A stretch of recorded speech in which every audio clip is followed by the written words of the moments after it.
Testing.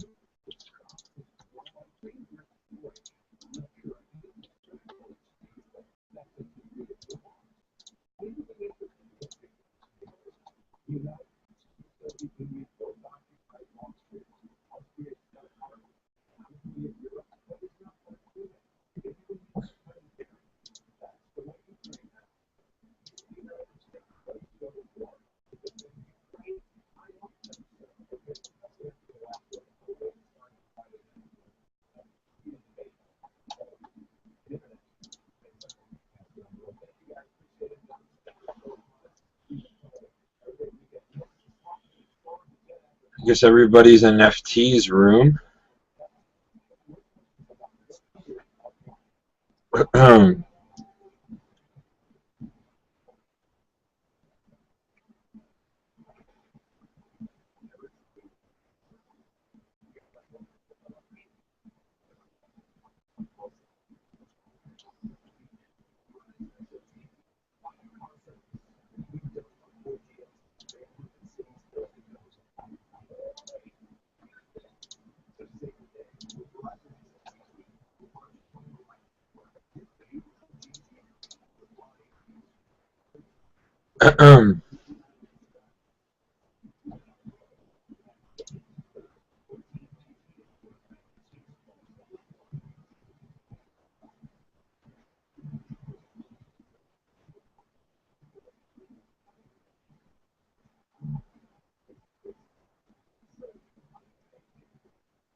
Guess no one wants to join. Or they're all in the other room with FT. Feel like the odd man out.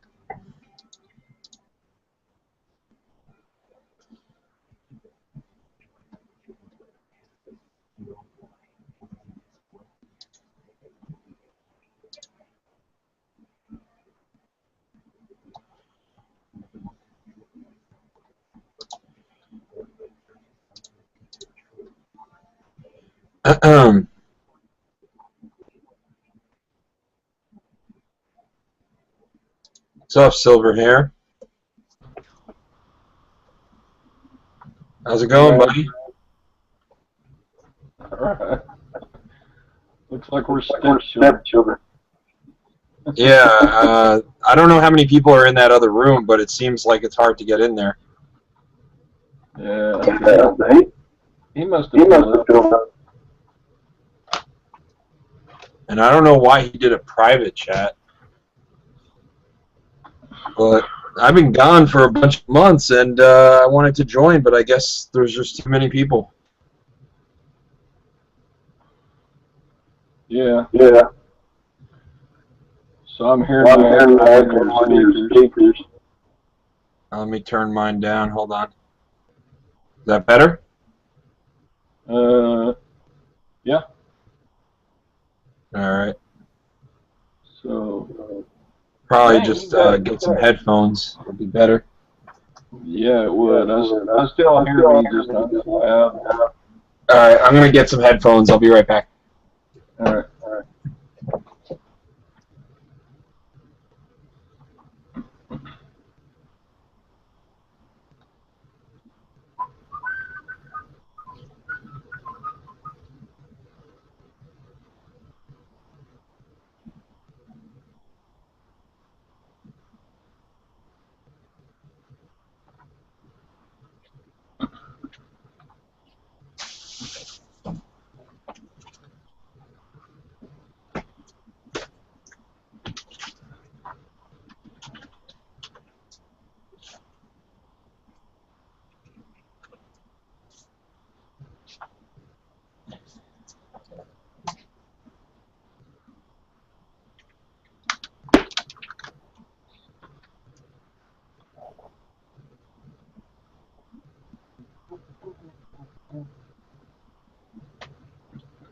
All right. Do you still hear an echo?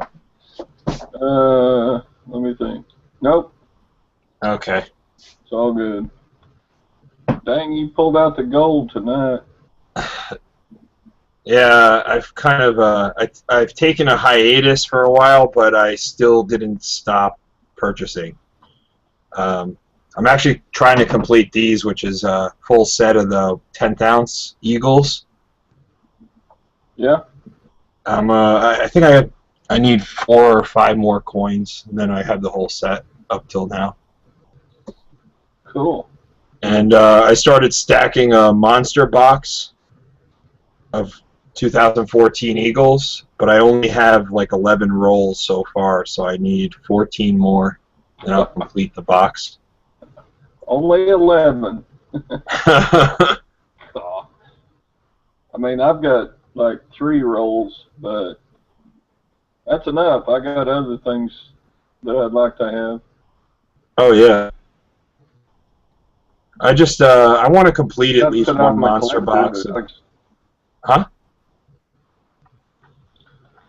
Yeah, go ahead.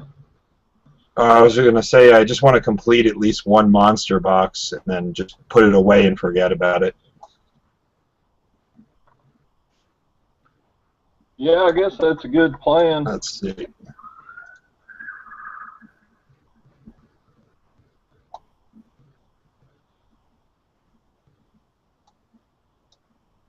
Silver Cowboy. I'm looking at the comments on FT's thing.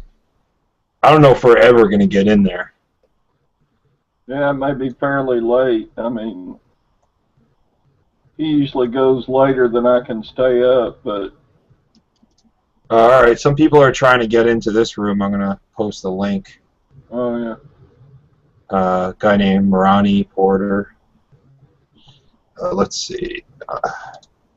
I tried inviting a bunch of people, but it gave me an error message when I did that. I've never actually hosted a Hangout before, so I'm a little behind on this. I haven't either, so... Let's see. So, yeah, I have like 22 10th ounce Eagles, but I'm not trying to collect a set. I just have like 2013s and 2014s. I think I have some rolls from last year, but I don't know. They're just sitting there.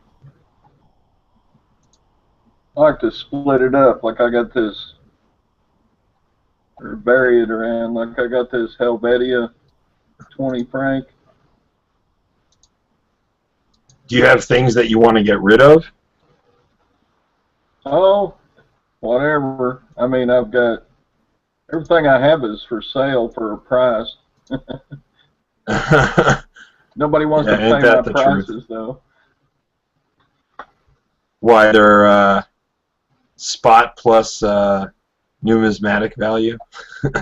Oh, no, just you buy stuff and you can't sell it for what you paid because by the time you get through with shipping, then you're behind. So that's a poor investment. Yeah.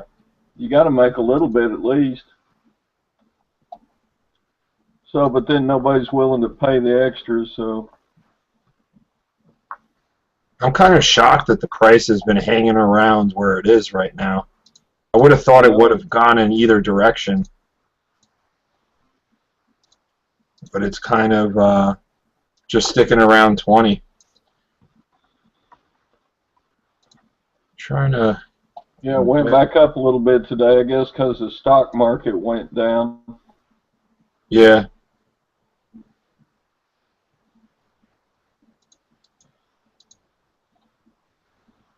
Let's see.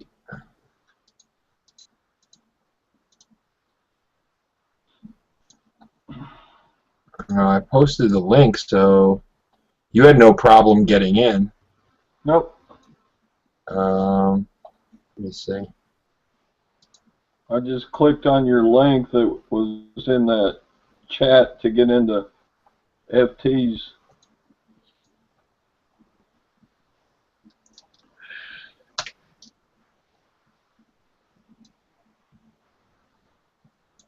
Let's see.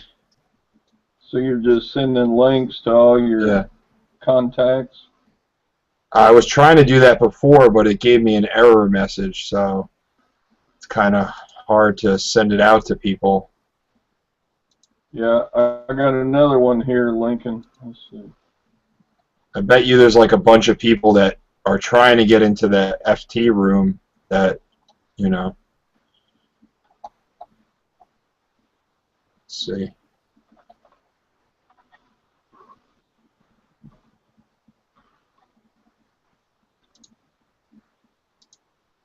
I don't know. I haven't heard from FT in like 20 or 30 minutes. I think he forgot about us.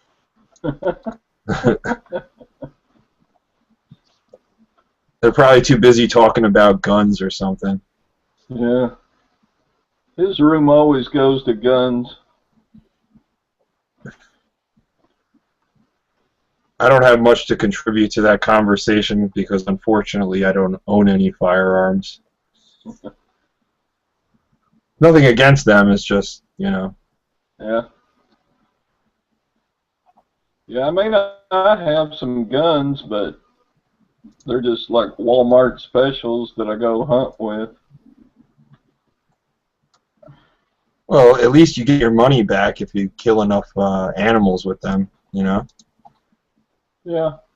Because you get to eat for free, technically. Yeah. I hear that deer meat is actually not that bad, but you have to get used to the taste because it's kind of gamey. Well, it depends on what the animal's been eating. There's really quite a difference in deer that have been feeding on grain or deer that have been just eating wild acorns or, Yeah. depends on the region but mainly what the deer have been feeding on.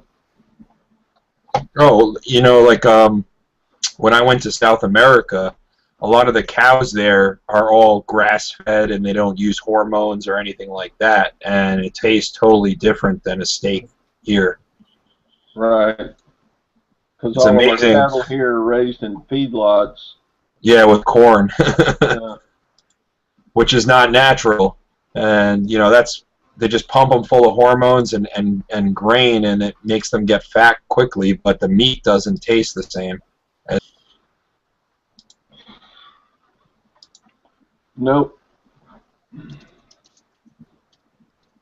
It's hard to blame the feedlots though, because they're trying to make a profit too. I actually heard that like ranchers were in trouble because prices went up on corn and stuff like that. I mean, but we subsidize so much of our farming anyways. Like the real price without subsidies would be crazy. Oh yeah. Farmers do get pretty good tax breaks and subsidies.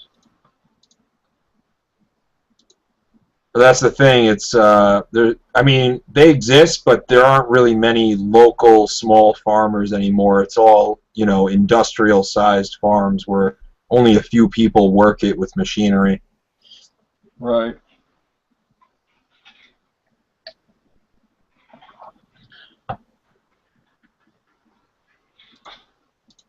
That's the thing. If you wanted to eat like all organic, you'd go broke.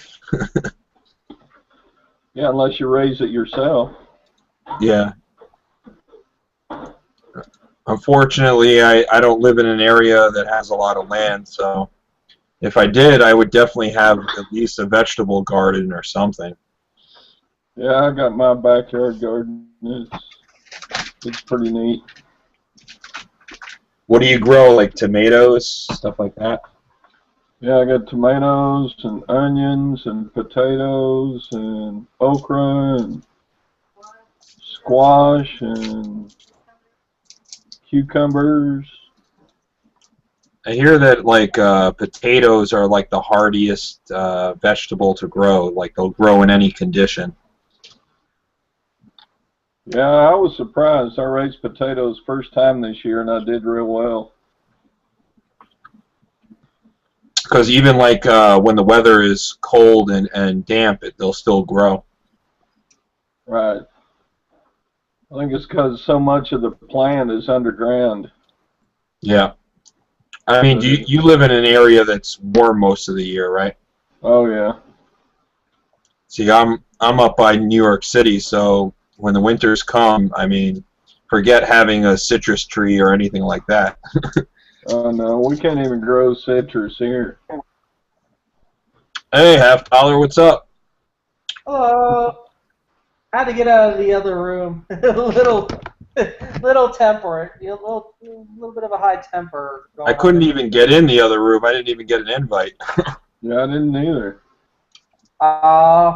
Bob wanted to invite other people, but it was too full. There's like 3 people and they're doing nothing, and then there's news unit just doing his yeah, I don't know, whatever the heck he does. It looked like That's what I was telling him. I sent him a comment. I said, why don't you kick out some of the new people and let us old timers come in? It's been months since I've been on a hangout, you know?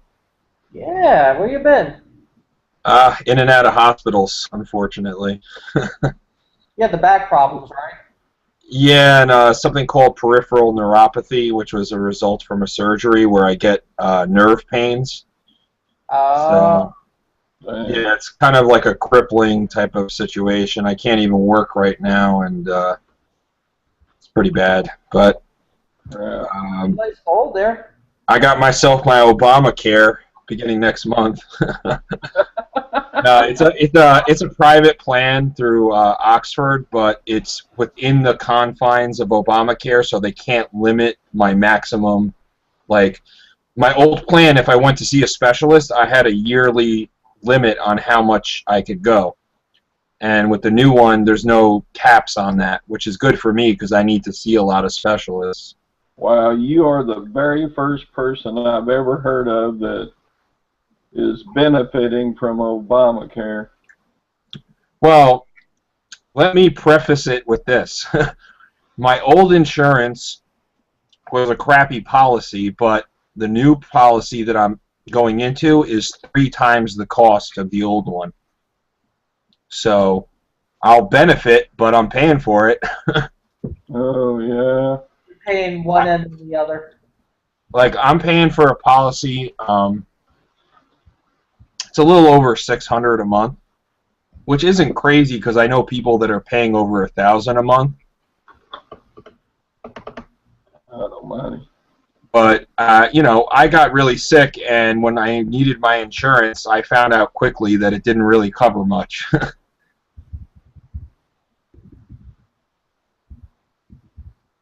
So, Healthcare. $50. How do you find the link to the room? You had it on my Google Plus notification. Okay. Yeah, I tried sending out notifications to people, and it gave me an error, so I don't know if it went through or not. You know. Let me see. Was it sent directly by you? I'll tell you in a sec. Previously read. Who sent it to me? Silver Hair Stacker and 3 others. Oh yeah, you put it in the comments of FT Ideas. Yeah. And the thing is, I had to play with that because it was trying to sign me out with my primary Google Plus ID and not my $50 account. Yeah, they always try and trick you. Yeah, I'm like, don't do that. I do not want people to see my real name. Now, Mr. Silverhair knows my first name, but... Well, I did. I think I forgot it. Well, I think you guys know my name. I entered in a few times with my name Ian before. yeah. But I don't mind that, you know. I think just when people know your full name, that's all right if you guys are friends. But if it's someone that you can't really trust, then it could get kind of scary. I'm scared of. I mean, it is kind of scary knowing you got this, this wealth that you probably got somewhere on your premise or somewhere that it could be gone tomorrow. Somebody, the person knows, they walk in. Oh, you're live. Me? Yeah. Yeah, I broadcasted it. I don't know. This is the first time I've tried doing a hangout. So. Oh yeah. How do I invite Siren? Click the little guy with the plus sign in the toolbar on the top. Okay. Oh, I think. Okay. Yeah, that's what I tried doing before, and it gave me an error. Add names. Just type in silver space siren. It'll come up. Okay. And I was trying to invite like Baron, Von Silver, Sharp and Shiny, and some other people. Let's see if that goes through. Brian the Log. Yeah, that went through. Okay, cool. Yeah, if you want to tell me some people that are trying to get in. Try Brian the Log. Yeah, I'm following him, so I have him. Let me invite him. I'll throw a name out there, and this is Silverhair's call. Alan Gold.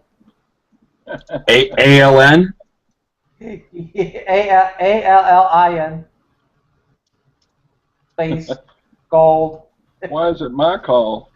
Well, I mean, I know there's been, just a lot of side commotion about the whole coin grading thing with the YouTube user that I'm not going to mention on a live hangout. Oh, $50. Remember, you own a lot of like proof sets, right? Yeah, I was getting quite a few of those. Like the. Did you get these? Let me show you on my camera. You see my camera, right? Yeah, I see all that gold. Yeah, you see this? Uh-huh. It's that I think it's the 9091 S, the one that Provident was offering. If you bought it, you got free shipping and stuff. All right. Has the Rushmore coin. Ooh, that's the one to get. Yeah, man. I actually was thinking of getting more of these. They're so nice, and the price is like basically what it costs to buy it off eBay. You know. Yeah, that $50 is a hot item as well. Isn't that one of the? No, I don't think it's silver. It's called the United States Mint 1991 Prestige set. Yeah, it's silver if it's the prestige set. Yeah, it's a nice set, and because it has the Mount Rushmore anniversary coin in it, it's really desirable. Yes, it is a very popular silver dollar. Now the rest of the coins in that set are clad. Yeah, but here's the thing: there are 2 Rushmore coins. You see the big one at the top? Yes, and then the 50-cent piece at the bottom. Yeah, right next to the Kennedy. Yeah, man. I don't know So. if that was clad or silver, though. I forget. But I do like, like the continuity of it. It looks nice, and Yes. it comes in such a nice, like, big holder. They don't make them like this anymore, you know? Oh yeah, yeah. I got the. I think it's the 89. It's got, or it's the 89 or the 90. It's got the Eisenhower. And now, did you get that as like to get free shipping off Provident? I think what I did was I get credit card points from my Citibank card, and I think I Okay. go to Amazon, and I was doing that for a while. I was getting the commemorative silver dollar sets with Amazon points. Now I switched over. Lately, I switched over to getting the state quarter sets. I added it up. You know, I was doing that stuff with the PayPal, MasterCard, and my Amex for points and stuff. Yeah. I got basically this year close to $1,000 in gift cards already that I've used. Damn. Yeah, I used to just take the gift cards to go eat out with my credit card points. But Like check I'll use it for silver now. this out. These came in recently. I got some Shell gift cards, some Men's Warehouse, Nice. and I got eBay ones I spent, and gift card mall, and some Amazon ones.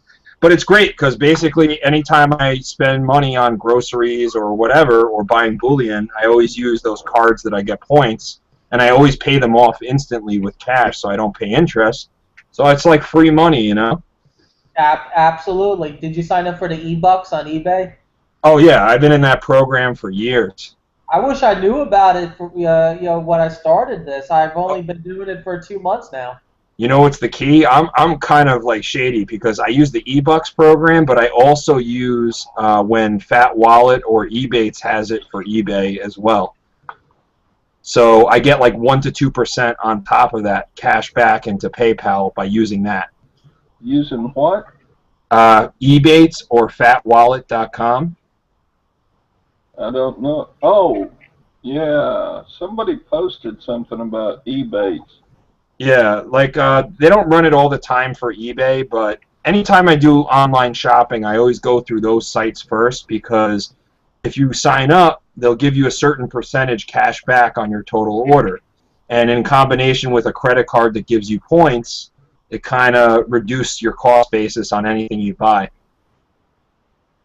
Well, that's a good deal. We all need to reduce our cost basis. Hey man, I went from working part-time to not working at all, so I got to do what I got a stack of bills on my desk, but you know, I'm not saying I'm in the poorhouse or anything, obviously, but you gotta plan for contingencies like this, you know. You never know when you're gonna catch an illness or lose a job, you know. Absolutely. Yeah. Fortunately, that's life, you know. But half dollar, these I'm almost completed a 10th ounce eagle set right here. That's awesome. I mean, I got a few gold 10th ounce eagles, but not nearly as many as I see in front of me there. Yeah, these are all just 2014s in these holders here. I got a great story about a recent order. I was ordering from Atmex because there were some years from these that are pretty scarce and they get expensive on eBay. So Yeah. I was ordering like I think a 2011, and it wasn't like a scarce date or anything, but they had to an inventory, and apparently they screwed up their inventory and they sold me one they didn't really have. So they're like, we could refund your money or send you a different one. So I was like, okay, I'm missing like the rarest one that costs, you know, $200 and something on your site. So send me that one, and they sent me it for, you know, I didn't have to pay any extra. Wow. So I got the, you know, the key date that I think it cost like almost $260 instead of the one I was buying for like $100 and something. Atmex, right? You said? Yeah. I like Atmex. I mean, sometimes FT Ideas just couldn't take the. Hey, FT, man, I was trying to get into your room forever. No, that was Mob Deep's room. Oh, okay. FT's not doing his thing tonight. The timer's room. Yeah, I don't know. Oh, that was Mob's room? Yeah. I resurrected myself from the dead, man. Nice.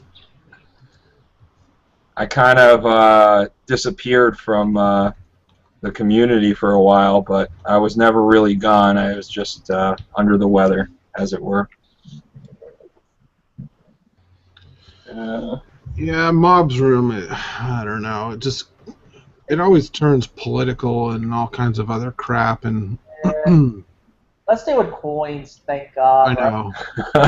And it's like, once it goes political, everybody has their own opinion, and it just turns into an argument. We're all talking over each other. I mean, God, I can't stand Ivan when he starts to go. I'm like, dude, I was like in the middle of a thought, and then you just start Oh, I talking. know. Oh, I know. Once again, coins, precious metals. So yeah, that's a great story from Atmex. You just walked into it, FT. Why don't you tell it again? Oh no, it was me. Wait, what? Ian was telling us a story about his 2011 Atmex experience. Yeah, I was missing some dates for these 10th ounce Eagle set I was putting together. Yeah. And I was ordering a 2011 coin that they had in inventory, and about a couple of days later, I get an email saying that there was a screw up in their inventory and they didn't really have it, and they offered me a refund or to exchange it for another 10th ounce coin. So I was missing the key date from the set that was like twice the price, and they sent it to me, with no difference. Wow, nice. So, I mean, I know they're expensive, more than most places, but they do make it right if they screw up, Man, that's a lot of gold you got right there. Like 10 ounces or so. It's not like a ton, like, what's his name? That guy in Dubai. No, that's more than 10 ounces. Those are fractionals, FT. Those are 10th ounce coins. These are 10th ounce. These are ounces here. Actually, it's probably more than 10, you're right. And the I got a few of these that are full sets, which are almost 2 ounces in a set.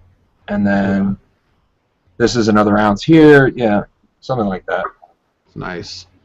Yeah, I kind of, while I was away, I was telling Silver Hair that, I don't know why, one day I just got up and I said, I'm going to put together a monster box. And I got 11 rolls in it so far from 2014. And I got enough to complete the monster box, but I'm kind of just biding my time to see where the price goes. Because I want to put away, maybe, like in one location, I want to put away 10 ounces of gold and 1,000 ounces of silver and just forget about it. And then, maybe try and flip some of the other stuff I have.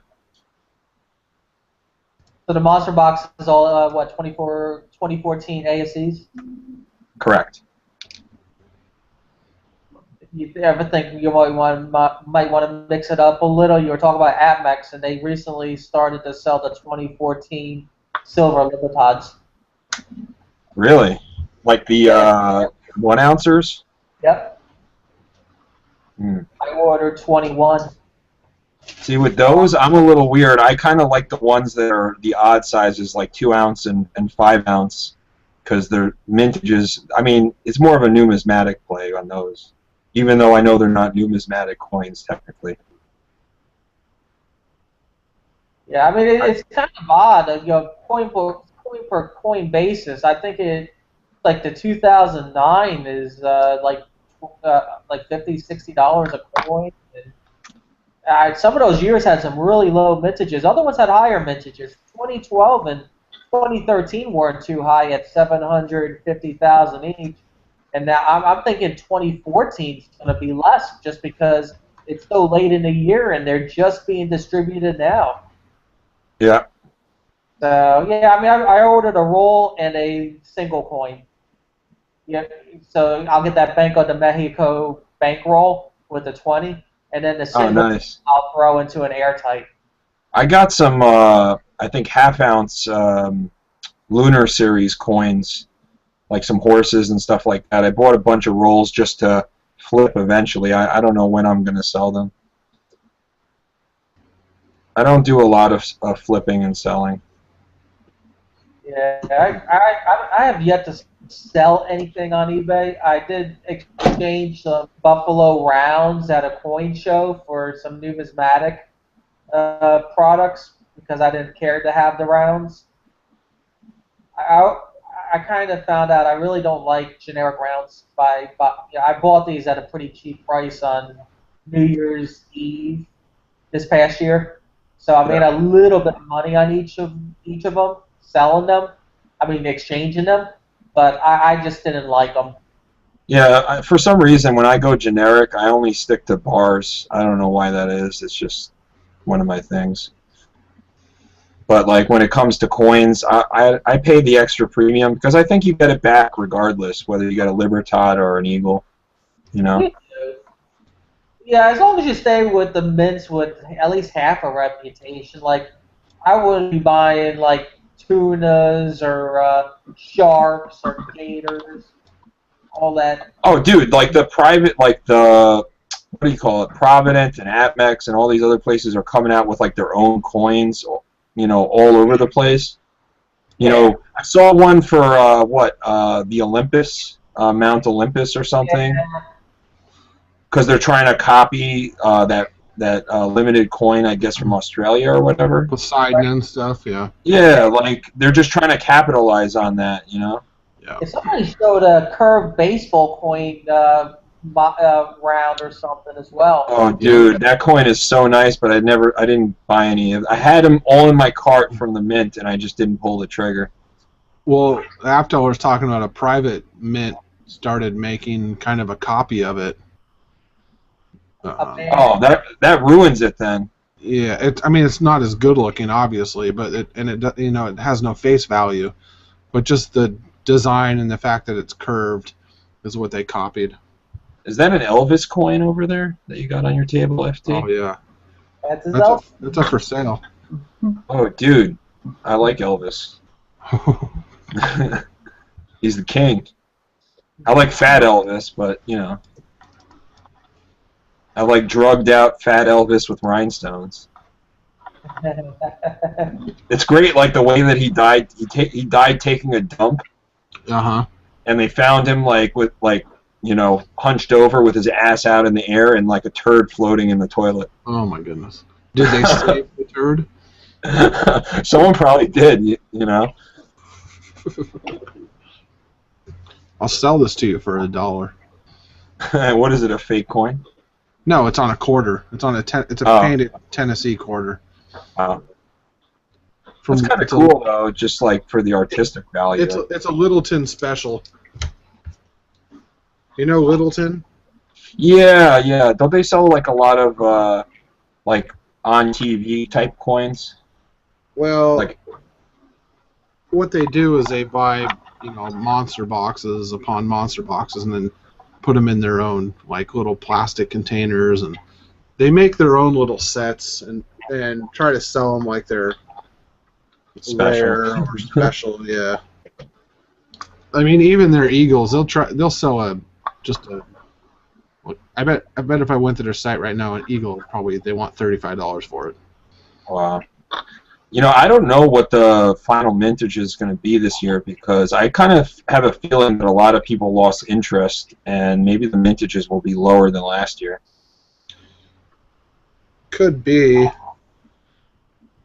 I know I bought a couple extra because I thought the design was going to change for 2015, but it's not going to change now. What, for the Eagle? Yeah. They've kept it the same way forever. Yeah, but after 20 years, or 20 or 25 years, they can change it. And so there were a lot of people pushing. There was I don't know what the group's called, the CCAC or something like that. They proposed all these new designs, and it just came out the other day that they're not going to make any changes. Oh, I see. But they are going to come up with a high relief silver coin.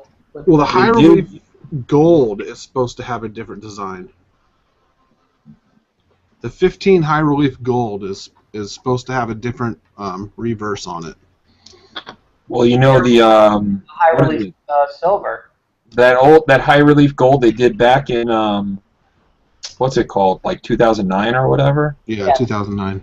Yeah, those are very expensive. Yep.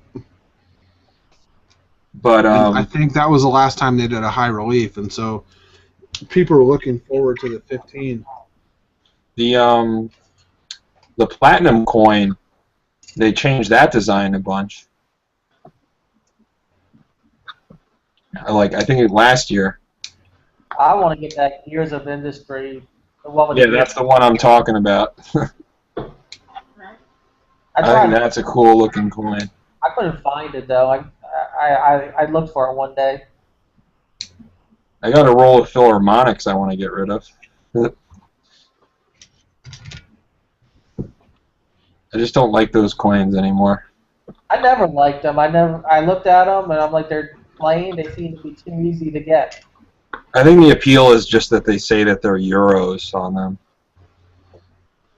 If you want to get something from Europe that's more attractive, at least to me, get the Noah's Ark. Those Armenian. The Armenian, yeah, or the Somalian elephants. Oh yeah, absolutely. The elephants are awesome. I got the 2013 and 2014 high relief elephants as well. Those are nice. Yeah, I think what I'm going to do is just complete my monster box, complete this set of eagles, and then kind of figure out what I'm going to get next, because I don't know. I was hoping for the price to dip down. It would look like it was going to go under 20, but then it got some strength today. Yeah, this market's all over the place. It's probably best just to add on, but don't do anything big. Yeah, that's the thing. I was kind of hoping to, complete my monster box, but I'm not going to do it now and then watch the price continue to drop or something. Yeah, I mean, I came on strong last year when I got into this, buying really $1,000, $2,000 purchases. But I since around New Year's, I would probably spend on the stack would maybe be $400 to $500 at a time. Yeah. Just because I mean this market has been all over the place. Plus, I'm kind of migrating over to more numismatic plays. If you've been watching my videos lately with the commemorative $half pieces. That's probably a smart move because even in a downturn, those kind of hold up. Yeah, it's sort of like diversifying, right? I mean, you're doing bullion, but then you're doing numismatic and yeah, and cash, worthless fiat.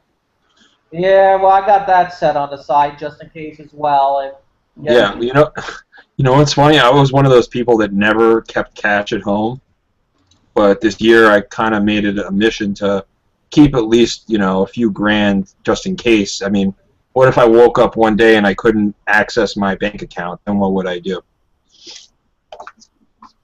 Oh, that's where you take your bullion and get cash. But dude, I mean, I'm like when Hurricane Sandy hit around here, like I'm in New Jersey, right by New York City, and we got hit pretty badly. And my mom lives like closer to the coastline, overlooking the city, and it took almost a month for her to get power back. And there were lines around the block at gas stations and all kinds of stuff like that. Luckily, my brother, is connected in the police force, so I was able to get gas, day one. But situations like that, when like the supermarket can't even process an order. yeah. Oh, I hear you. I lived in. I mean, that's why, I'm a quasi prepper, I suppose. I have, I think it's a good idea to be able to have 3 months worth of food on hand. Yeah.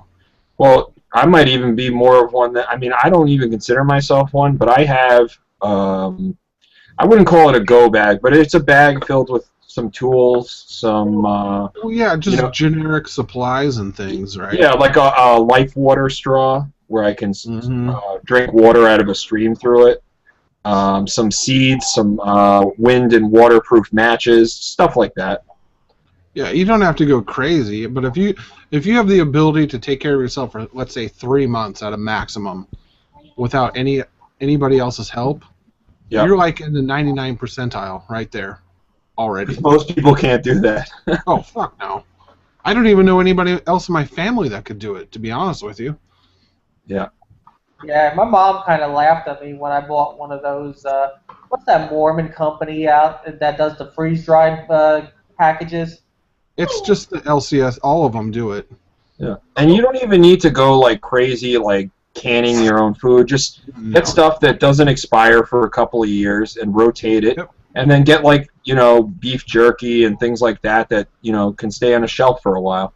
Yeah, I mean, this kit I got, it's supposed to have a shelf life of 20 years. I paid, I think, $200 or something, and it's supposed to last two people 45 days or something. So it'll last me 45 days because I eat more than a single person usually. Plus, I got those little things that you just light up and it'll heat the food. Oh, yeah, those, what is it, gel or whatever? Yeah. So I don't even need to leave my place if I don't have to. Plus, I got barrels, jugs of protein powder. I mean, I use it for working, because I go work out, whatever. But I mean, that's protein. So I mean, the only thing I have to make sure I have up here without having to leave is water. So that's the only challenge. Yeah, but water is everything, man.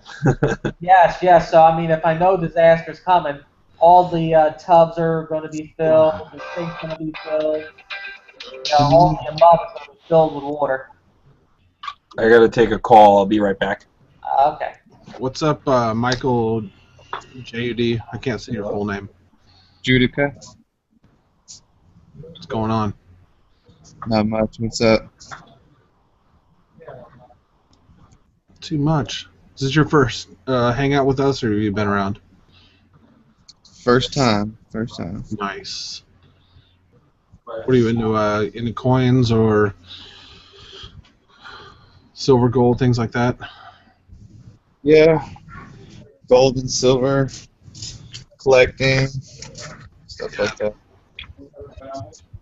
I don't have too much to show off right now. This is what I have right now. Just, one out. Do you have a Google Plus name? Michael Judica, 1. Okay, I see it. I just want to add you in. Okay. I just want to add people.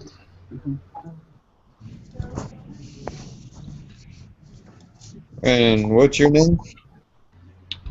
Let's see. What am I under right now? $50? You are under FT Ideas. FT Ideas. Okay.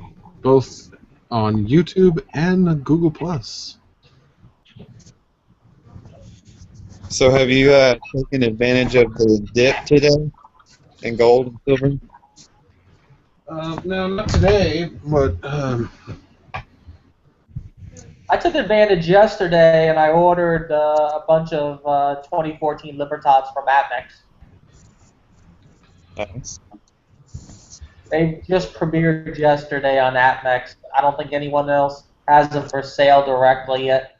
no. Are they still the same price today? I think silver, spot silver went back up about 30 cents since then. So you'll probably be paying about 30 cents more for. But they're still the same percentage over spot, though.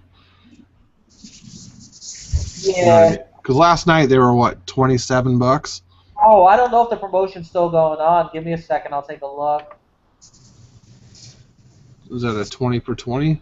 Or no, it's a It was like 20. It was like $2.50 over spot each, something like that. I'll tell you in a second if it's still going on. I was looking at AdMax eBay, and so it was a little bit more expensive. Okay, so basically they're at $23.79 right now. Plus shipping. There's a Kruger in. Yeah. So What size is that, Michael? It's a 1/4 ounce. Nice. Atmex. Yesterday I paid $23.41 each. So they have gone up. I'm going to say 38 cents each. But on AdMax eBay, they were like 27 with free shipping.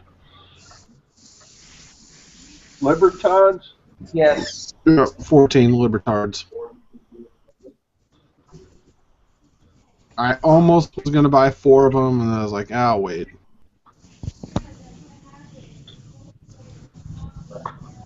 Because in my mind, they're going to come down a little bit. You know, when they first came out, they're going to put a little premium on them. I got And 7 see how sales go. 2008s in Hawaii when I was over Yeah. We know about your Hawaii deals. there. Maybe I should get a plane ticket to Hawaii. Yeah. You would almost think they would be more expensive there, but Yeah, they were like 24 each. yeah, I'd have to factor in the plane ticket though. Yeah, you might dollar cost average have trouble that way. Yeah, no shit. You could be the Hawaii version of Big Al. Oh my god. Fly around, do your metal exchange thing. Yeah, I need a Hawaiian contact is what I need. I got one here for, let's see, where's that card?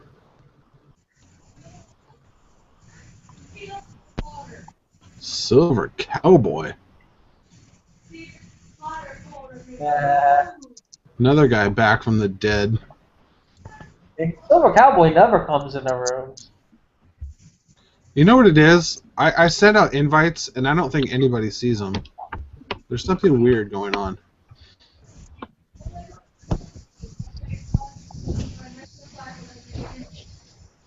I just think because it's your room. I mean, this is a different hangout. It's something. My room. Come on. You attract the characters, dude. I'm sorry. No, even those people don't see him. Even the characters don't even see it.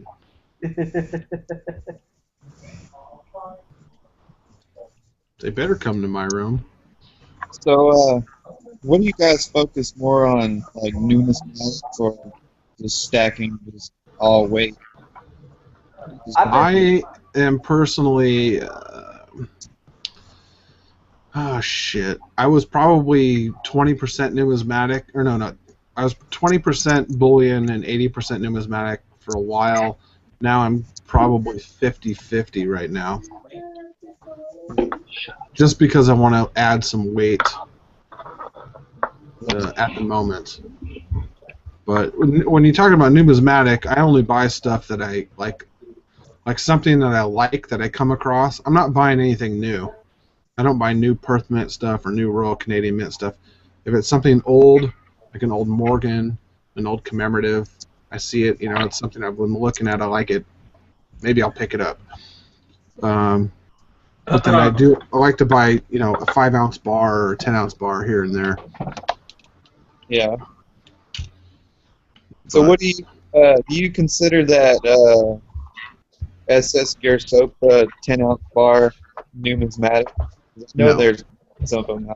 That's not numismatic. That's just straight bullion. And it's more of a, I don't know, if you like the history behind it, but it doesn't have any value. Yeah, it has a little bit more to it if you like that history and what it came from a shipwreck or whatever. Right. But not a lot.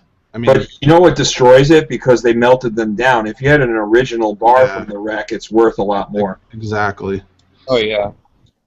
Like some old pirate treasure and stuff from sunken ships goes for a lot of money. Some really rare stuff, but they had in original form.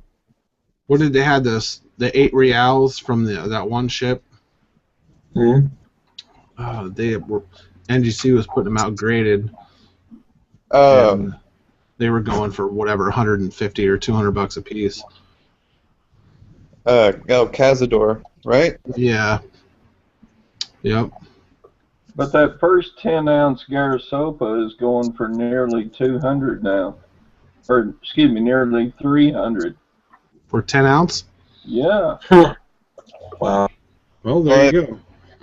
Kind of pissed me off. Came out with a second version, like 6 months later.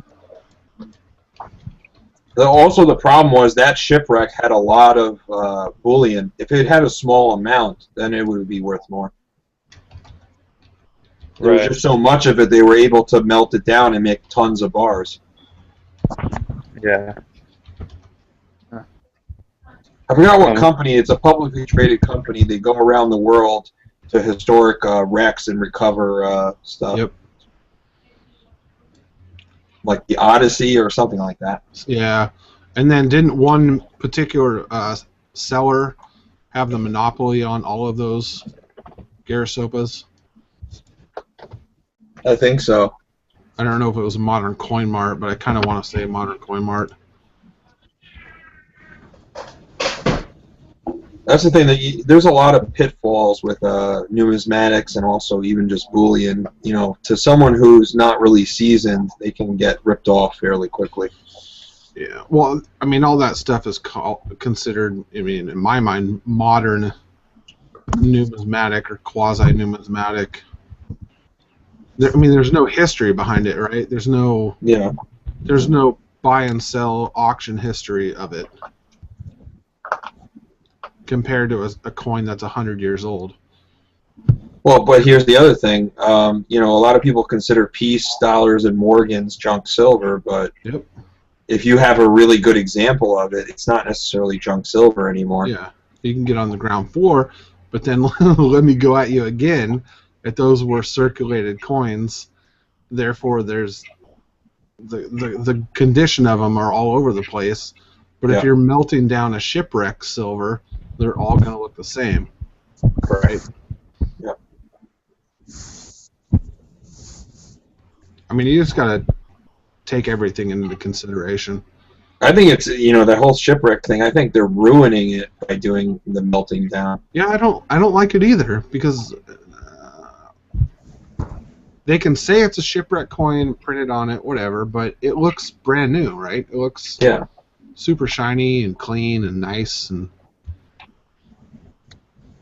but it's probably a way for them to sell it, you know, smaller quantities, higher markups, at an affordable price. If you, I don't know what they had on that ship. Did it have 100 ounce or kilos, or I mean, who's going to buy those? You're going to look for high investors to buy them, and they're going to sit around for a while.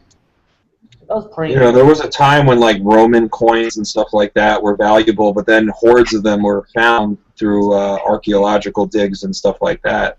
Yep. You can get them for nothing nowadays. You can buy them by the pound now. Yeah, like silver denariuses and stuff like that. It's nothing. Yeah, that's crazy. I come across that stuff on eBay, and it'll say, you know, it's something that's like 2,000 years old, and I can get it for $40. I'm like, it seems crazy. Yeah. I mean, I'd have one. I mean, I don't have one, but I'd have one just maybe for the historical value. Mm-hmm. But I'm not expecting to make money off it.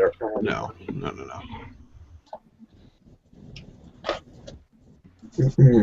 I mean, that's how I am. Like, probably 80% of what I buy is just the collectability of it, not as, like, try to make money off of it super fast. I mean, it's a hobby. It's a hobby where I can, like, spend money, but also at the same time save money. Or put money, you know, put money Keep in yourself from spending it on stupid shit. Exactly. It's like a savings account. It's like, okay, it's over there. That's, you know, if I didn't put money away in bullion and numismatics, I mean, yeah, I would have had some fun with it, but I wouldn't have much to show for it today.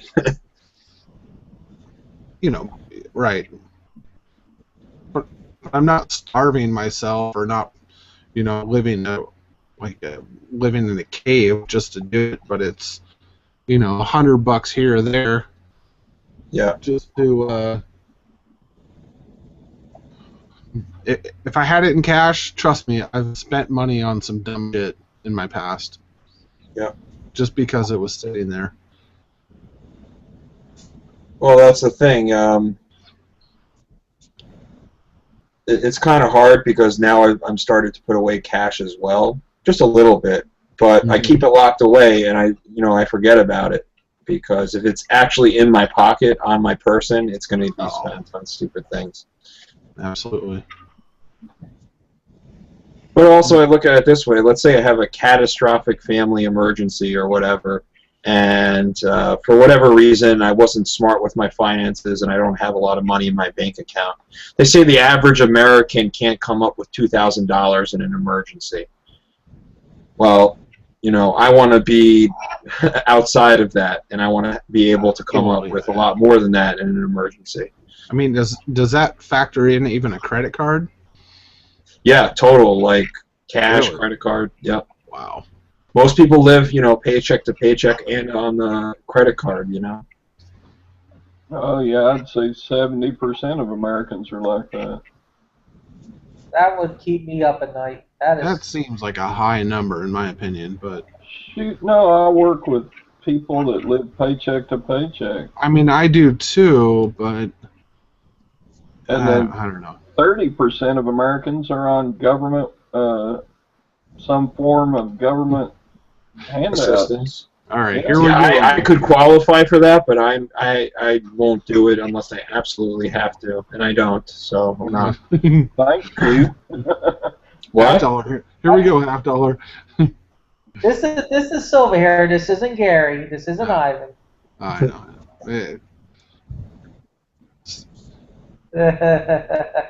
All right, Yes. change Yeah, the subject. I like to. I'm yeah. kind of surprised, like, you know, with everything that's been going on, you know, with Russia and all that, that it didn't spook the market. Yeah, it didn't. That's because Putin's got ties into the capitalism. I mean, Yeah. you think he really wants to lose money? Well, that's the thing, you know, Europe is too afraid to say anything to him because they buy all his natural gas.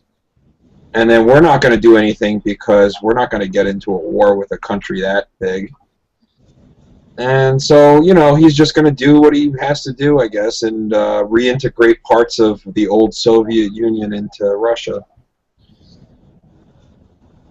I mean, it's like the Middle East. It's something that's been going on, maybe not as long as the Middle East, but certainly for centuries, right? And it's internal. It's it's for them to resolve themselves, and that's just all to it. I mean, and who are we to meddle with an age-old empire that's been transforming for centuries? It's internal. I mean, it's just it's not international. I mean, Yeah, but did you hear it's like, what, 5 or 6 plane crashes in the past week? yeah, stay away from him. He's not messing around. It's not just there, it's also, what, in Singapore or Taiwan there was one? One in Africa. It's like all of a sudden, you know, you usually don't hear of plane crashes that often because it's actually a fairly safe form of transportation. I don't buy that. I haven't been on an airplane for 6 years because I went on a really scary flight. It's going to take something really big for me to get on an airplane. Statistically, though, you're more likely to get into a car accident than anything else. Yeah, but you're not 5 miles up in the sky, accelerated hundreds of miles an hour. I can handle being on the ground doing 60. You know, it's funny, that movie Fight Club where they're talking about the pamphlets, like in case of an emergency. Oh, yeah.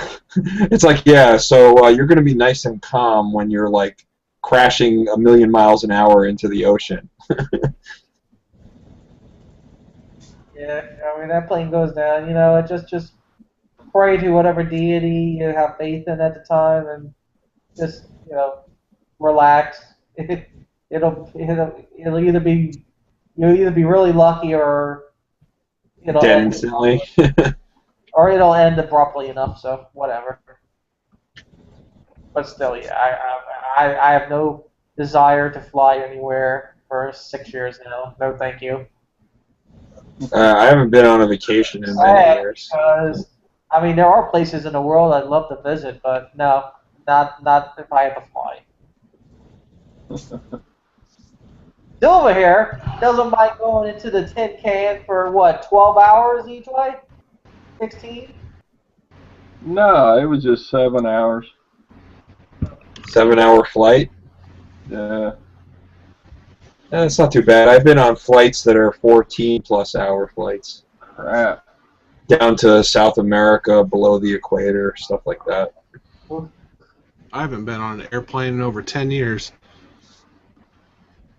I've been all over. I just haven't been anywhere in Asia yet. Furthest I've been away from the U.S., I went to Costa Rica one time. Costa Rica's cool.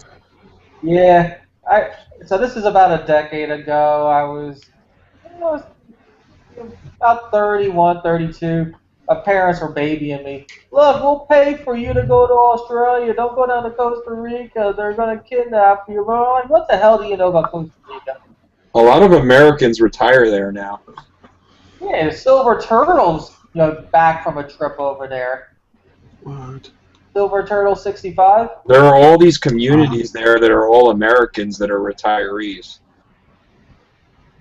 No, But the only really spooky thing about Costa Rica is it's a volcano. The whole country, it's a volcano. What so is that? is parts of Silver. Hawaii. Same thing with Hawaii. It's it's active volcanism. What Were set you is on that that from? chat Wednesday, Mike? What is that? Were you on the chat? What was it, Wednesday? With I don't know. Maybe.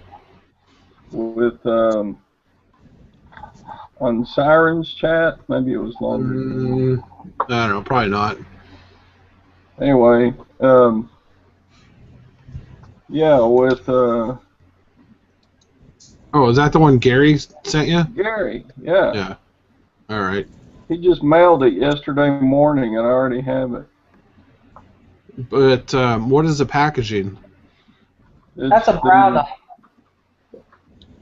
Yeah, it's called a brown Ike. I guess Why because it comes in a brown box. Is there anything other special about it? It's a proof, or It's a It's proof. a commemorative proof dollar. It's 40%. The brown eye sort of proofs, FT. I Is kind that of the like only- that packaging that you can see through the back of it. that's kind of cool. Is that the only way to get it? I guess so. I've never It had one. It almost looked like a Morgan GSA at first. So it's got the eagle landing on the moon on the back. You've seen that coin before. Ooh. And it's in some kind of plastic, and it's stuck in the case pretty good. I haven't tried to take it out of the case. Yeah, you know what the GSA Morgans look like? I think I've seen them. They're Refresh in my the big- memory. Well, the Carson Cities, they're in those big black cases like that. Yep, I've seen those. Yeah, So does anybody know what these are worth? I don't know. I could look it up. Yeah. You see kind of like a little bit of oxidization with that coin silver here, like a green kind of hue on it. It's got a little toning on it. That's actually it's because it's PVC the packaging and it's Oh, really? it damages the copper. So It's a that's 72 brown Right. Kennedy. Packaged? No, it's an Ike. Oh, Ike. go for between 12 and 14, I think. So I traded that silver elephant bank. 70. The key date is 73. I was telling Silver here in his blog. I mean, in his YouTube channel. Is it? Is that really a better coin? I don't know. It's a lower mintage. Oh. It's because it's a lower mintage. I mean, it's really a nice presentation for 40% coin. Okay, so yeah, it's like $15 or something, $18, something like that. Yeah. And if you want to get if you wanted a really cool set silver here, and I showed it in a video recently, get the 72. Get the what? The 1976 bicentennial, the proof set. It's got the Eisenhower, the Kennedy, and this Washington silver quarter. They're all 40%. Yeah. 40% proofs in a single case. The case is about the size of the plastic holder of the Kennedy, the Ike you got right there. Boulders. One should say movies, one should say. I hear a reverb. Yeah, a little bit. No, that was something else, I think. Uh, Oh yeah, I got all 4 years of the Brown Lakes. They did the Brown Lakes from 71 to 74. I think 75 they skipped the Eisenhowers, and then 76 they did Silver Eisenhowers, and I think the last couple years, 77, 78, I don't think they made any silver.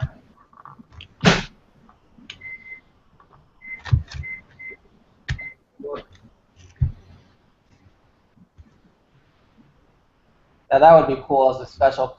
Well, they have done commemorative Eisenhowers. They did it in '90 for his 100th birthday, and then they did the five-star general last year. Now that's a cool Eisenhower. If anyone doesn't have it, check it out. Okay. The 20, I think it's the 2013 five-star general. Really cool. Both the proof and circulated. I got one of.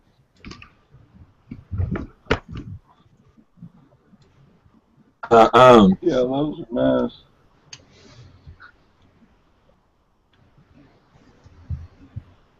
I remember a while back, Siren was telling me that those gold camp snake bars were finally available. I was looking for them forever, and it just happened to be the day that I made a purchase and I didn't have the money for it. That always happens. Like something you're waiting for all year, it comes around when you least expect it. Yeah. Yeah, playing strategy. What's the maximum you guys would pay for a Zeus coin right now? I wouldn't touch those. I don't know. 120, or I don't know. What do they go for? Well, they're on eBay for nearly 700. Jesus. No way. Not a chance. I'd rather have gold. I could buy half ounce of gold. Yeah. And those Zeus coins are what, 2 ounces? Yes. Yeah. Yes. The reason I ask is because 24K will trade for a quarter ounce of gold. I don't think he cares what variety of gold. Quarter. I mean, do you a have quarter ounce of gold is like $360. You think it'd be worth getting the Zeus for a quarter ounce? I mean, I don't know. How much do you have? A lot of quarter ounce sitting around? I don't have. Well, I have one, but it's on my wife's pendant. Yeah. You don't want that. I'm not getting that one, but I mean, I can order one and then just send it to 24K. What I'm asking is, do you think it'd be a good play to go ahead and get that? Are you thinking flipping it immediately? Well, I mean, I could. Because if they're selling for $700, it's a no-brainer to go ahead and buy a quarter ounce gold and send it to 24K and. Okay, so how long has that? Flip the sucker for. Huh? How long has that Zeus been up for sale at $700? Well, it's on there right now. What are the completed listings? Well, you know that. Who was it? Somebody in the chat room bought one for 600. Who was that? Zach. And he hasn't sold it yet, though. I don't care what they pay is for he trying to sell it? Yeah, he put the Zeus and the Poseidon together for $1,200, and he can't sell it. Oh, that's his listing. I saw that. Doing that, you're just gambling. He doesn't have the money to gamble with. Oh, man. Yeah, but I mean, if you can buy it for 363, 365, or whatever a quarter ounce is. Yeah, but you got to take into account eBay fees, PayPal fees. Yeah. We'll get completed listings. It's not such a good play. There's a Zeus. Oh no, wait, see. On May 24th, went for $390. So you're talking a $30 gain, and then after the eBay this and that, you're basically not making anything. Yeah, but here's the question: like 5 to 10 years from now, when people have forgotten about that series, do you really think they're going to hold value? I don't. No. Yeah, I probably wouldn't hold it that long. Yeah, There's one went on July 10th for 530. You'll see the now, next. That would be worth the expense if, yeah, I mean that would be worth a quarter ounce if you could go ahead and flip it for that amount. Yeah, I don't know, but you know he paid that. He bought those at mint price. No, I think he gave $230. That's what he said, which isn't much over mint price. We're like what, 155 at the mint? I think they were like 170, 180. That's crazy markup. I mean, I really like Yeah. the coins and the design. I just don't like the price. Right. You'll see 90. But I mean, You'll see like 24Ks is the cheapest you can probably get one right now. What he has a whole pile of them. That's why he's doing that. Yeah. He's trying That's to get kind rid of of what them. I did with the Opal series from the Perth Mint. I bought like 10 of them at a time, and I waited like a year from when they were released, each one, and then I flipped them for like 2 to 3 times the value. Wow, that's a good play. But, you know, that series kind of faded towards the end, so I was happy to get out of it when I did. That's the risk you run, you know. I mean, when it's hot, but eventually it'll fade. Yeah. So you just got to ask yourself, are you in it for the flip? And I think from recent behavior, you are taking a liking to the flipping. I don't know, I'm just branching out. I've got a base stack, you know, and I'm trying some different things. Yeah, I mean, you went to the auction, you were able to flip the flatware for the silverware for the Oh, bullion. God, that was a no-brainer. I mean, they let us dig through the boxes before the auction started. Hey, that fork and that knife have STERLING on them. I better buy that. That was a no-brainer, you know. You're at the auction anyway. Yeah. Auctions are fun, man. I mean, Yep. just to watch what people will pay for some really crappy stuff, and then it's amazing how little people pay for other stuff. Did you have to bring cash with you, or did they take credit cards or any other type of payment? They took credit cards, but they charged extra for that, so you can either write a check or pay cash for nothing extra. Oh, okay. The auctioneer makes a 10% cut. That's the auction. There was that TV Like- show where people went around and they bought up auctions for like people's lost luggage and stuff. Yeah.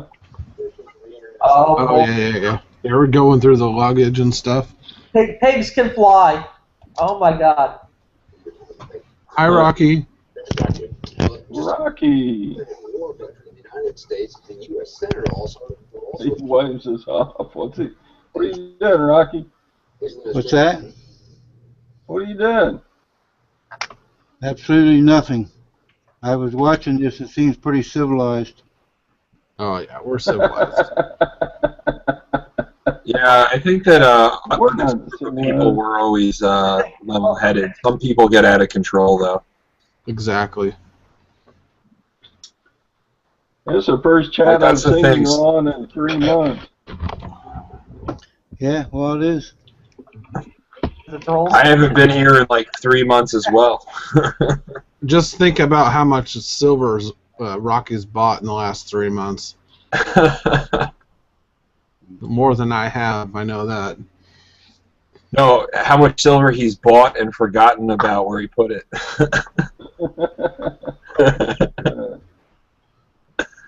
Yeah, but back to the comment about the Poseidon and this and that. I was gonna say 20 years from now, 90-year-old Rocky's gonna be showing how he bought the Poseidons at spot at the flea market. Exactly. Yeah, but that wouldn't mean that I had just bought it.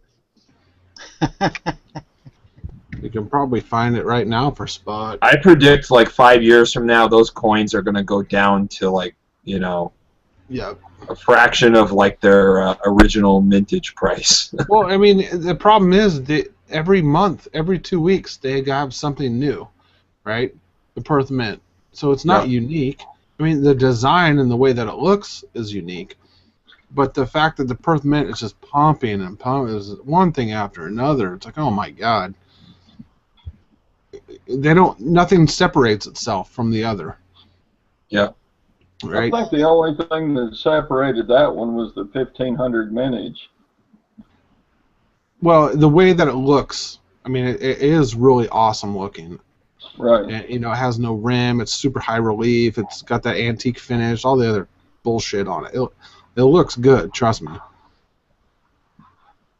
But when you're looking at it 10 years from now, and all the other options that you have to buy from over the next 10 years, it's just going to get thrown into the mix with everything else because it's not circulated. It was never in circulation, To me, I mean, even at that point, I'd rather get like graded kooks and pandas and then flip those in a year or two for more money than you would make on those.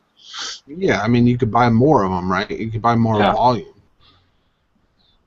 And you never know. I mean, some of the years of those coins, the lower mintages, they're going for a lot more than what they originally were. So I've seen some crazy prices on some of the pandas that are hard to find. Yeah, because you have people trying to complete a collection. Yeah. So and that set's been going on for what, almost 20 years now, or over 20 years. Yeah. And you got to compete with all the Chinese people that want it too. Right. So yeah, that's why I asked. I was wondering about y'all's opinion on it. It's like their version of the American Eagle right now. Yeah. Just like the kooks and the design changes every year. Speaking of the kooks, I like some of the earlier years of that coin. I think it was really nice early on. Yeah, but they're expensive now. I wouldn't buy any. Unless you can get a deal. Yeah, that's the thing, like on the year they come out, I'll pick up a bunch of MS-70s, put them away, and then see where they're at in a couple of years.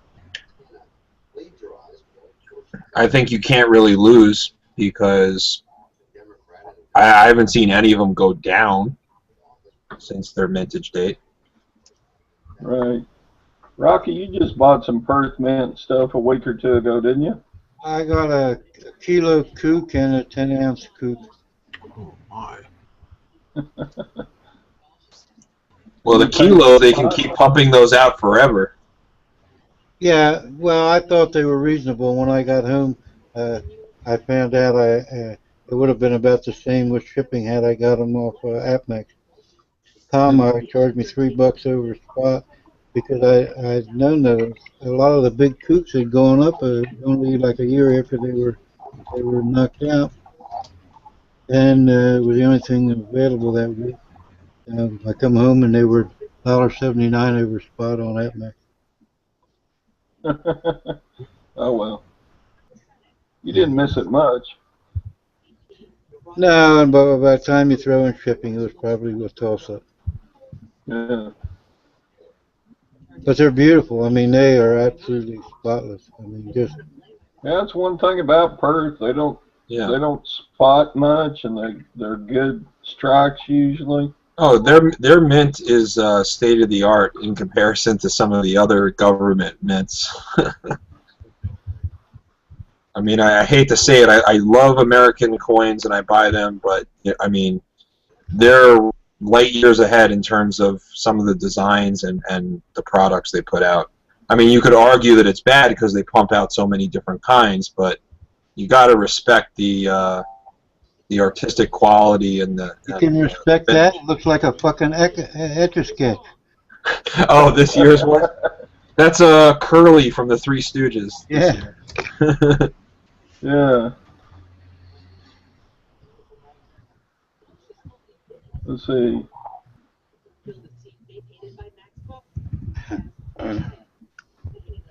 Didn't mean to throw a damper on that one. No, I got a picture of that one for you. Hang on. Let me screen share. That's real nice. Horse? Yeah. I got a couple. That's a 1 ounce? Yeah. I got some lunar sets I've put together in like wooden cases, but once those are complete, I'll probably sell them. I was surprised at how thin that is compared to most of their coins. You know. The 2 ounce horse is beautiful. Mm-hmm. It's a nice weight. I have a few half ounces. Click on a screen there. I think I maybe Don't have see my like screen yeah, share. we've seen that. Dude, people made fun of those, and then when they got them, they loved them. Right there. Well, they're well struck. I've got some. They look very nice. That's a half ounce. I bet you someone's going to come out with a coin for that flight that was shot down over in Ukraine. like a commemorative coin. Why not? Yeah, the Dutch. Well, I mean, look what happened after 9/11. All these things, you know, recovered from the vaults at the bank there and all that stuff that they sold. You know, and a lot of those, like the ones that were clad that they sold on TV, supposedly some of the money was supposed to go to like a fund that to help people, but it never did.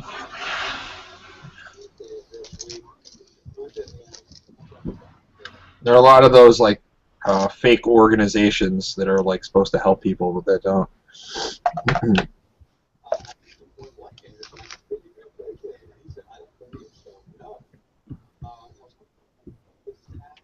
Yeah, I posted a link earlier today on overpriced coins and from Coin Week, and they were talking about the advertising in the back of magazines, people buying coins and or selling, and they're like, yeah, this one guy bought something for $20,000, and they're like, it was only worth $2,000.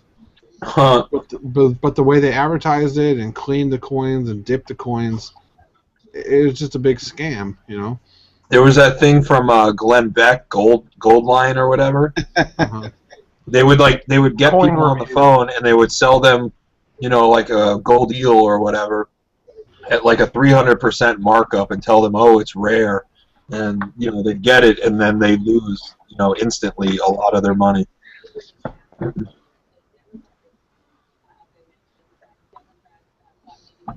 Anybody have any of the gold State Mint bars? Silver ones, yeah, I have some somewhere. Yeah, that's where this is. I really like the Ohio ones, the OPM. Is See, that I had a chance to get them for $1 under spot, so I got some. is that a newer bar, Rocky? Wow. Pardon? That a newer, like, when was it made? Well, they're not dated or anything, but we checked them out and tested them, so they were good. Had $1 under. Yeah. I picked up a few. I love the generic stuff. I mean, when it comes to bars. What was it? The other day, Atmex was selling their rounds for 66 cents over spot, and then Gainesville came out and they were selling them for 55 cents over spot. Mm-hmm. Yeah.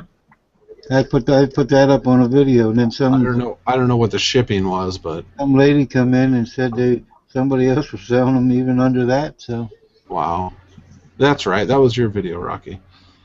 So they were all trying to undercut each other. Yeah, that's what happens. Yeah. Can you imagine? I mean, I bet you they sold a lot more volume when the price was around 40 an ounce. Well, if you look at the American Eagles and how many American Eagles were sold, if I can look this up real quick. 43 million last year. I'm talking Yeah. about 2010. What was spot in 2010? You remember? No, not off the top of my head. I guess I don't know. 30s, high 30s.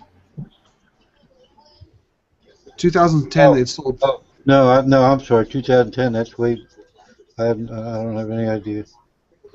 Well, anyways, they sold 374 million American Eagles in 2010, Jesus. and I know the spot price. It's higher Chris, than you said how many? 374 million. 370 million? No, that's crazy.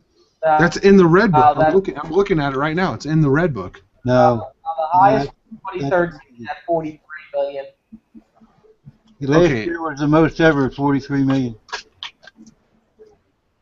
The red book says the 2010 W mintage 374 764,500. 300,000, not million. No, trust me, I know how to read numbers. Well, I'm saying, well, then that's a misprint because the West Point Mint isn't even capable of printing that. FT I know data, it's not million. It's not hundreds of millions. It's been 43 million last year. That's the highest mintage ever. I've always thought it was a weird number, but I mean, you're not going to be able to see it, but No, I believe you're reading it right. I just think it's a misprint. Because the West Point Mint usually produces the fewest, and they wouldn't even be capable of. Well, I'm not sure, but I'm betting that this year will be a lower mintage than last year. Yes. Well, I thought they were ahead for the year so far compared to last year. They couldn't That keep they've up. sold or that they've made? No, I presume they don't make them unless they're sold.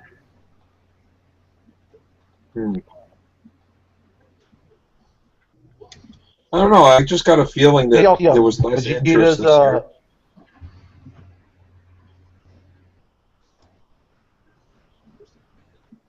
What?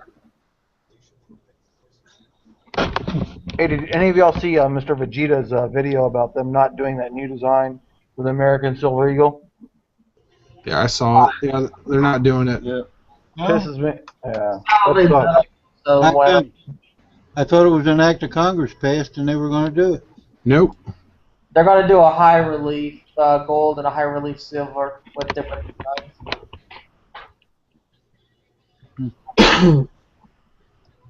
But screw that. We were talking earlier about the U.S. Marshals commemorative that somebody found in the last hangout. Now that's going to be a cool coin. They're going to make a U.S. Marshals commemorative for gold, a gold and a silver. Yeah, they look nice. Okay, yeah, you're right on that 2010. On silvereagleguide.com it says 34 million. So I don't know. They got an extra 0 in the red book, I guess.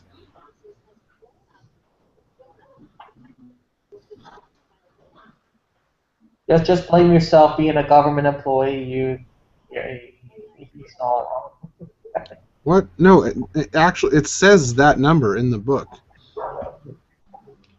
You ought to send them an email. Does it have an email address in there? Maybe I got a rarity red book and I don't have to sell it on eBay.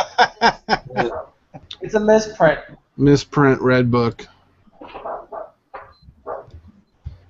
Because I always looked at that number. I always looked at that year, and I'm like, what is going on here? That number is like way out of whack.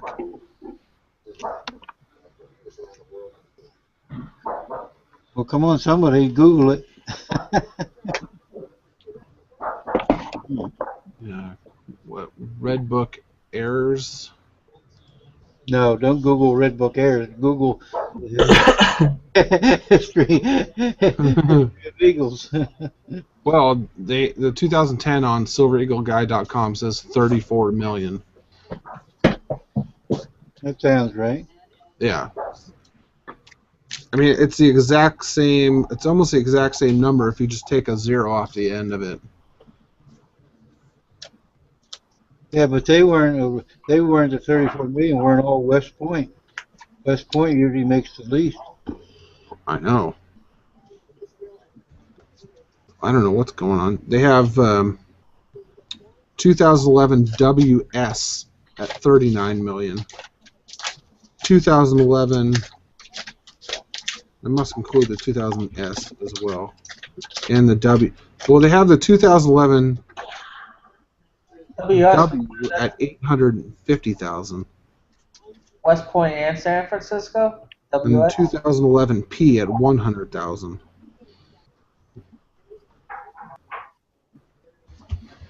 I'll have to take a high resolution picture. Right, isn't 2011 when they came out with the enhanced, or is that 2013? The 2011 was the anniversary Eagle, wasn't it? The 25th anniversary, so they had the special edition. Well, they got burnished. They got a W burnished and an S burnished. Yeah, I think. Do you guys actually think they'll get to a point where industrial usage will get high enough that it'll eat into the amount allotted for the mints? You've been watching my old videos. It might get there someday. I don't know. With the way electronics and solar.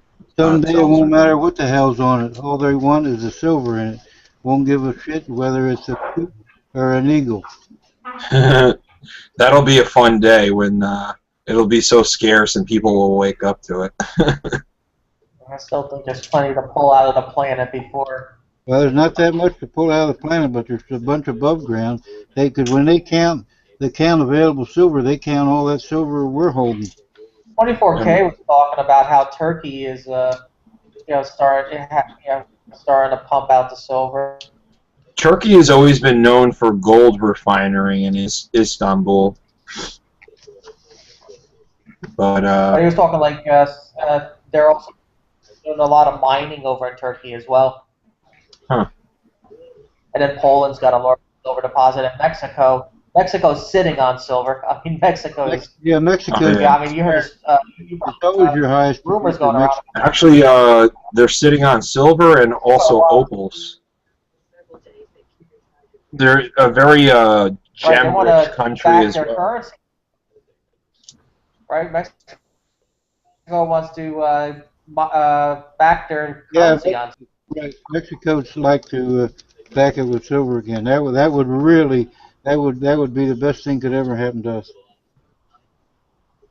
Because they're the largest producers. Is that your listing, Silver Hair? Did you click on that? That's crazy. Yeah. No, that's crazy. not my listing.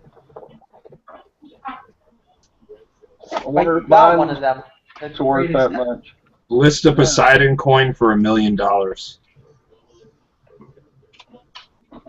Actually, what I think is more outrageous on eBay lately, people are already advertising for sale PF70 Kennedy gold, the gold Kennedys on eBay already. They're advertising them as in purchase from me of PF70. It's like the coin isn't even out to be bought yet. Those are true flippers right there.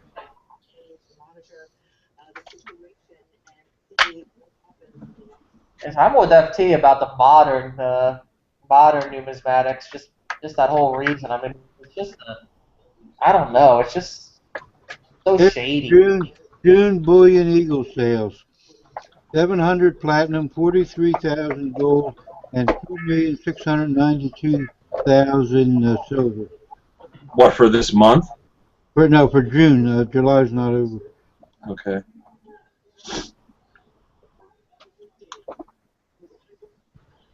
Anyone else still waiting for their baseball coins? Well, if it was only 2 million or so, that seems kind of low. If that's the average sale through 2,692,000. So it's going to be lower than last year, then definitely. Well, I'm trying to find out. I'm trying to go through the numismatic news. They usually, when they print that, they usually give you last year's comparison, but it wasn't there. Because even let's say they have a few big months where they sell 4 or 5 million, Usually beginning of the year. Mm. Hey, Rocky, you know I ordered the numismatic news, like, You still haven't like done I haven't gotten one, a single one. that? It's been like, I swear it's been 3 or 4 months. Yeah, no, I remember when you ordered it. I forgot about it, and then I was thinking about it, and I'm like, what the hell? I haven't gotten one yet. I ordered from Amazon, you know, pretty reputable. You see, Amazon took in, I'm not sure on these numbers, but say $24,900,000,000, and their what the money they took, and that was their expenses, was like 29,400,000. They lost like a couple $100 million. How the hell can you do 20-some $billion worth of business and lose money? Oh, They got ripped for it on Wall Street too. There was a story. Yeah, they got whacked. We're down $35. I just read a story where an Amazon employee flew a drone. No. How do you say it? Drone. He flew a drone up to the Seattle Space Needle. Oh, yeah, that was a beautiful. Did you watch that? It was a beautiful film. I didn't watch the video. I just read the story, and people were waving at it. And then the I don't know who it was. The FAA came in because he was at a hotel, you know, a few blocks away. You're only allowed to fly under 400 feet, and I guess that's over 400 feet. I don't know. And he's like, okay, I won't fly it anymore. But they're applying for some type of regulation to allow them to fly them. Yeah, they're unregulated now. Yeah. Everybody's using them. Real estate agents, you name it. Yep. It's going to be great for that pro, whatever that film, that the people that make those GoPros? Oh, yeah. Yeah, they're going to be right in your window. Company. Keep your curtain shut. Hey, I didn't see my footnote there. I said when you were talking about you didn't have the money to go to Hawaii, I said, well, if you smoked dope, you wouldn't need money. Well, it's going to be legal here in November, Rocky. Well, that doesn't mean you smoke it just because it's legal. I was doing research on my medical condition, and they said that marijuana oil has been known to be a treatment that works for my medical condition, but it's not legal for recreational use where I live. Where do you live? What state are you in? New Jersey. New Jersey's the toughest state to get it. It's unbelievable. That governor, he's the worst. So, like my family, my uncle was saying I should take a trip out to Colorado or Washington State and try it, and if it works, then move out there, you know, for medical reasons, because, you know, the treatment I'm on now is like heavy narcotics to deal with the pain, and I don't want to take that stuff because it destroys your liver. Yeah, you're on a bunch of pharmaceutical pills and shit. Which I don't want to be on. It has side effects that aren't good. Exactly. Rocky, Washington, they just opened up the first legal marijuana store a few weeks ago, where not medical, you just walk in, you buy weed. They ran out, right? Well, they were limiting people to 1 gram because of the line was around the block. I mean, people were lined up fucking all the way around the block to get in.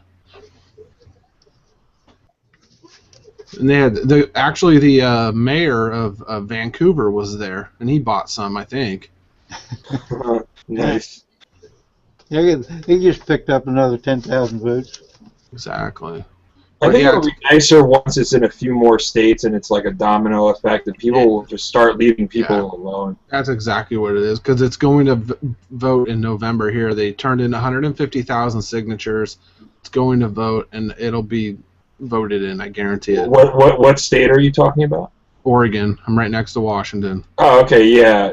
That's what I was thinking, is like the states around the ones that are legal will probably go Colorado, first. Washington, Oregon. It's just going to be a domino effect, like you said. Yeah. California, not so much, but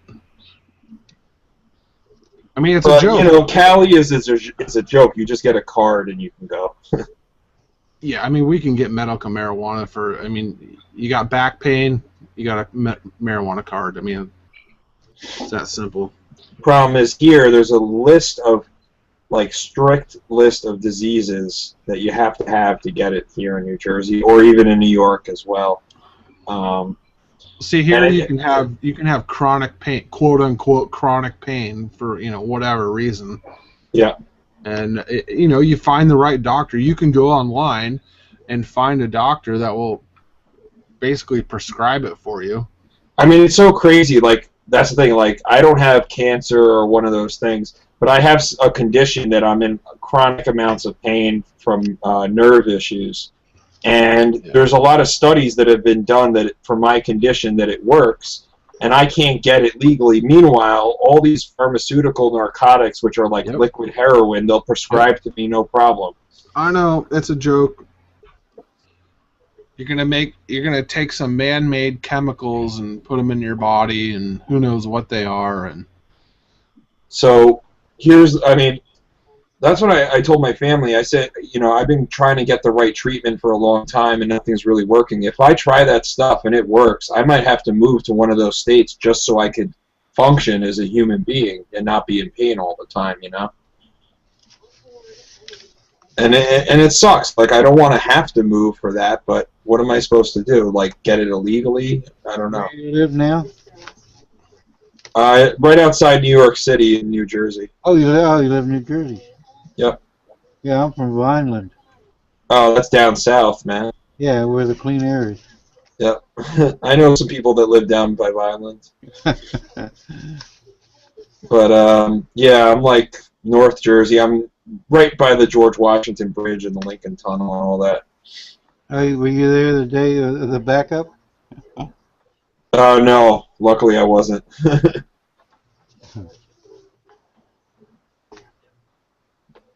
Yeah, we have a crazy governor.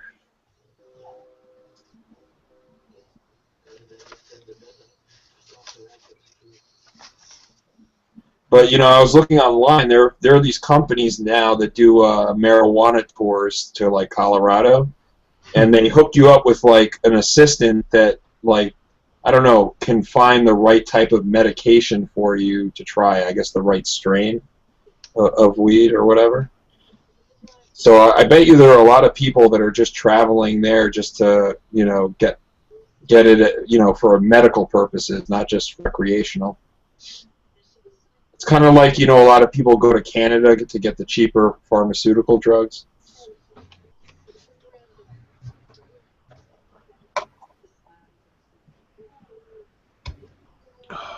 Where'd $50 go?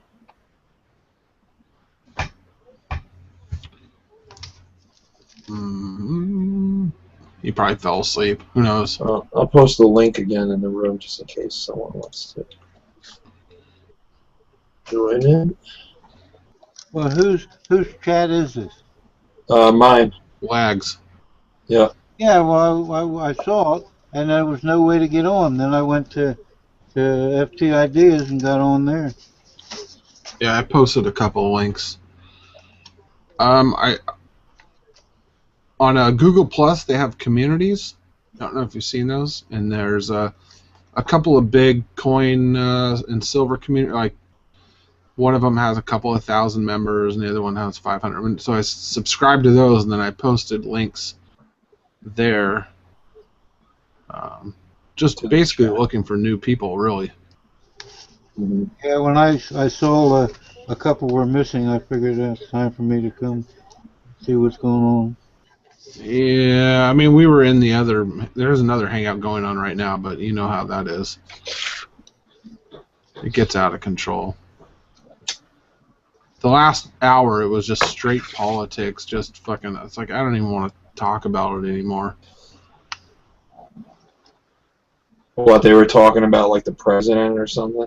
Well, just politics and middle class. I bet Ivan was going ape shit. Oh, it was just upper class, middle class, blah blah blah. Yeah. No jobs, sending jobs. It's just like it's not. I like to talk about things that like relate to my life. Like. Yeah, I mean, it's nice to think about things in the broader sense, but debating it online is not going to get you anywhere. No, you can't debate it. It's just, it's gonna go nowhere. You're gonna go around in circles. That's all it is.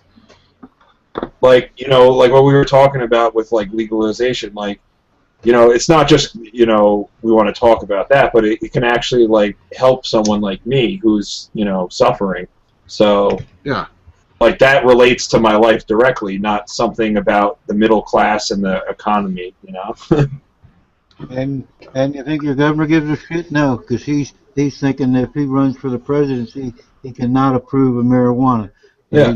he is the whole Oh, Rocky, right do wing. you get Channel 12? Yeah, There was a story on Channel 12. There's a girl with like a terminal illness, right? And they found that marijuana, like I guess oil that they cook their food with, stops her from having seizures every like 20 minutes. So she was trying to get, they were trying to get special permission from the governor to get it because you can't prescribe it to children, right? right. And he wouldn't sign the request, so they actually uprooted their whole family and moved to Colorado just so she can get the medicine. Yeah, that was featured on Channel 10 here, the Philadelphia channel one night. I mean, what a bastard the governor is. That little girl is suffering and he's not going to approve it, you know? Yeah, well, he loses his right wing nutcases. The Tea Party goes out the window. But I mean, forget like politics for a minute. Like just on the human level, like he can't like empathize with like a 2-year-old girl who's constantly suffering. You know, it's sad, man. And that's the thing. You know, I've seen it. One of my close friends, his mother had breast cancer. She had a double mastectomy, and the prescription marijuana is the only thing that allowed her to eat while she was going through chemo. Right. And if that wasn't available, maybe she wouldn't be here, you know? I don't know. We're kind of twisted as a country, like, no problem, alcohol, all that stuff, but when it comes to something that might actually help people, Yeah. we're defending the pharmaceutical companies over people. Yeah. I mean, alcohol just kills people. That's all it does. I don't think there's really any benefit to it, except for maybe a little wine once in a while. They said it's good for your heart. I have yet to have heard from somebody dying from smoking too much weed. I'm sure it's probably happened, but you don't hear about people, thousands of people a year dying from, oh, they smoked too much weed and they died. Yeah. I keep telling you about those people in Hawaii I want to visit. I've known them for 40 years, never known them to go a day without smoking, and you know, you wouldn't know it.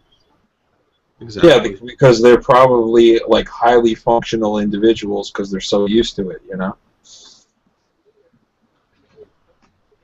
I want to go over there and become unfunctional for a while. Can't find anybody to go with yet. Well, it's a beautiful place, an expensive, beautiful place.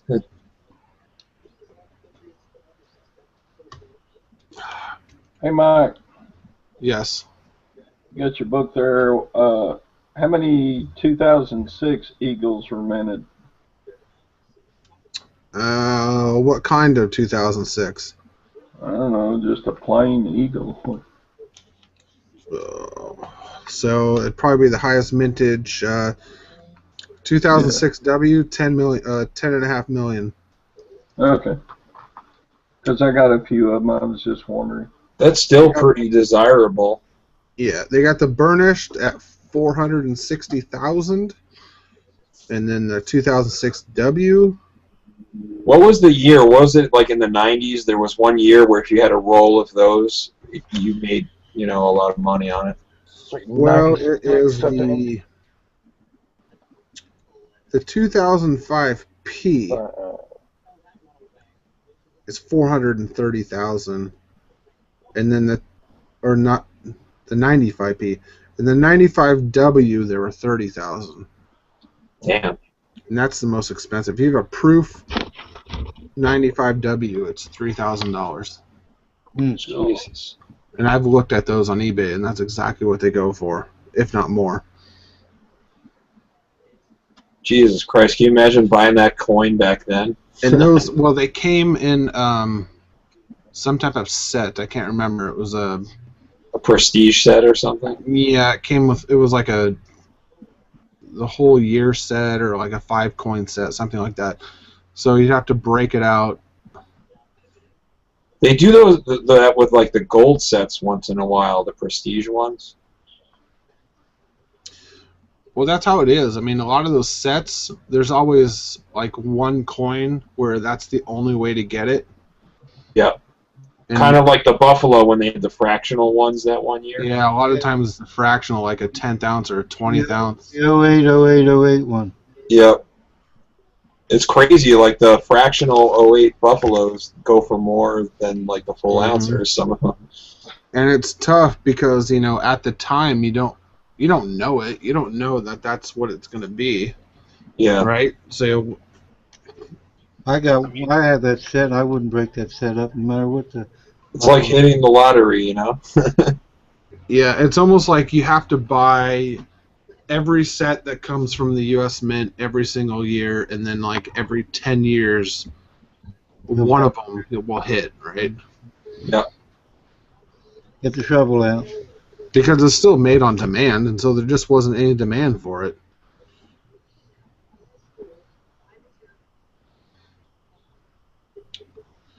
But yep, that 95W, holy fuck. $3,000 coin. That's pretty nice. I won't be adding that to my collection. So that's probably going to piss someone off who's trying to put a set of those together and is missing that coin. Well, I mean, he's going to know what it's worth if he's putting the set together. Yeah. I'll see if there's one on eBay right now. Weren't you trying to put together a proof set at some point? I have a complete date set. I have one of each year is what I have. Okay. They're all you were buying some proofs, I remember. Well, yeah, they're all graded. Some of them are proofs. Some are 69. Some are 70s. They're kind of all over the place. But I just wanted one of each year, really.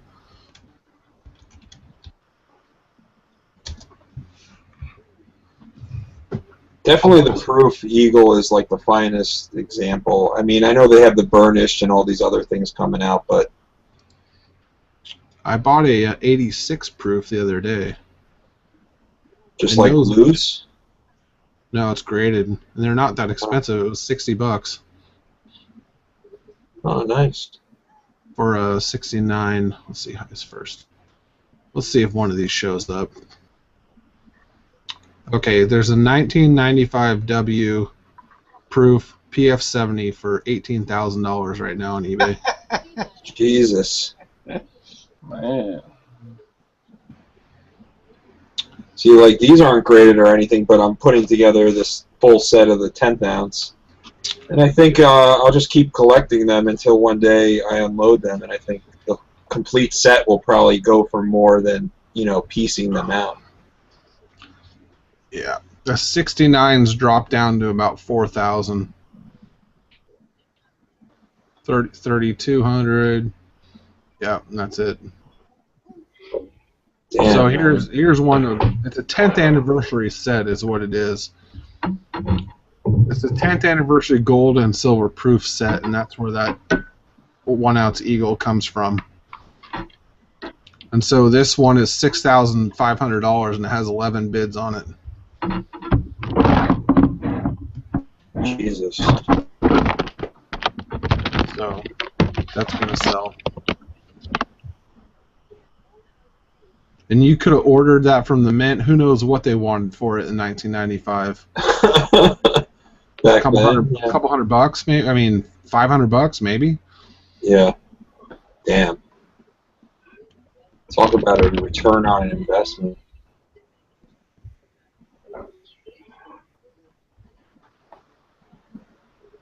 But those people that are selling those are not like going to pay their capital gains on that or anything. Well, I don't know. That's why you buy the metals, is to not pay capital gains. Yeah. even though you're supposed to. Supposed to. Who's gonna know? Yeah. Well, that's the thing. Is like you know they'd have to prove that you bought it at a cheap price and resold it at a higher price. You could say that you bought it at a higher price and lost money. Well, yeah. Even then, you have to have a paper trail. Yeah. And don't you have to sell like $5,000 worth to have to report it though? Well, my local coin dealer does everything with cash, and that's it. There's no paper trail whatsoever. I mean, I could go sell him $10,000 worth of shit, and nobody would know. That's a good connection to have. I mean, who would know? I mean, unless you go deposit that money in the bank. If you go deposit $10,000 in the bank, yeah, then there's a record. They're gonna be like, well, where'd this money come from, right? Yeah. I would just keep it on the side and pay for my gas and other cash expenses with it. Yeah. That's one of the best things about all of this, is avoiding all those taxes.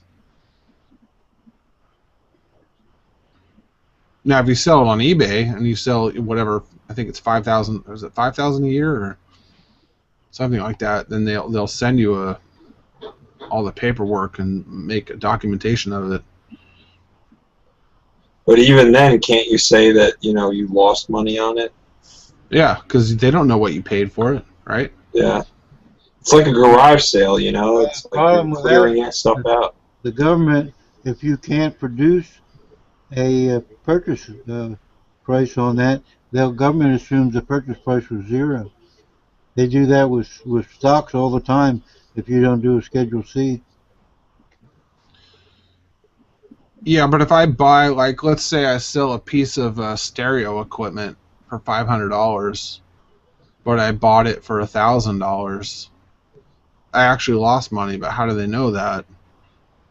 Well, if you wanted to put it all in and say that your business was eBay, then you'd have a record of that.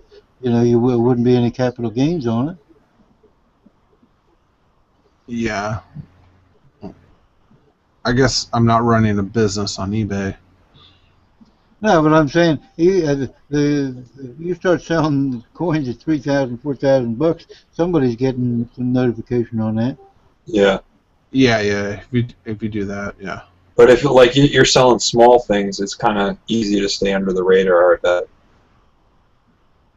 I buy a lot of the silver with checks, so that if I ever had to sell it, I could prove what I paid for it. If I was in a position where I had to sell a great deal of it, and I couldn't, and the local markets couldn't handle it, but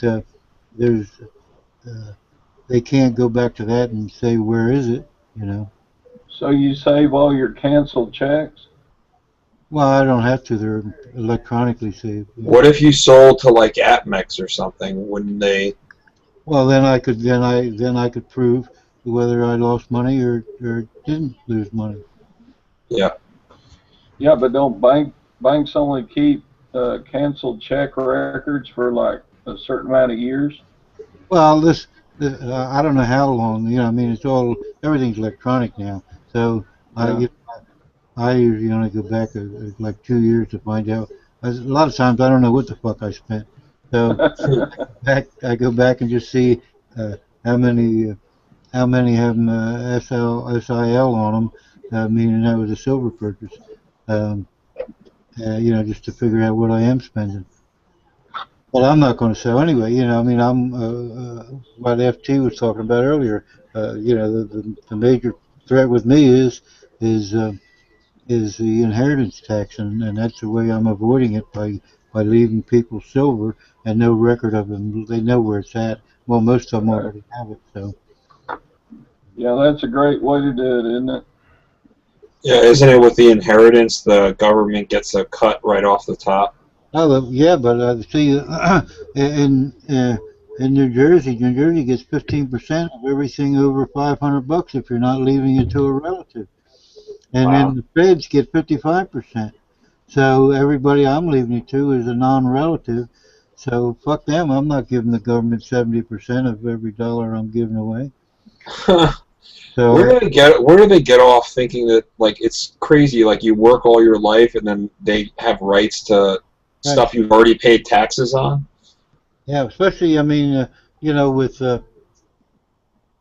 with me where I don't want to leave anything to any relative. Relatives you can leave a good amount to each one, without worrying about being taxed. But unless you're Warren Buffett or something.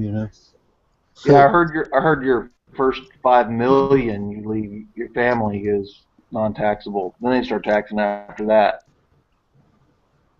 I think But they that was reduced that, or it's well, being that reduced. was on TV just a couple of weeks ago. Yeah. Hello? But yeah, I'm not that favor of inheritance taxes. Yeah, you're right. I mean, it's been taxed, or you wouldn't have the money in the first place. Rocky. You guys hear me? Yeah. Yep. I've been trying to get in this thing forever.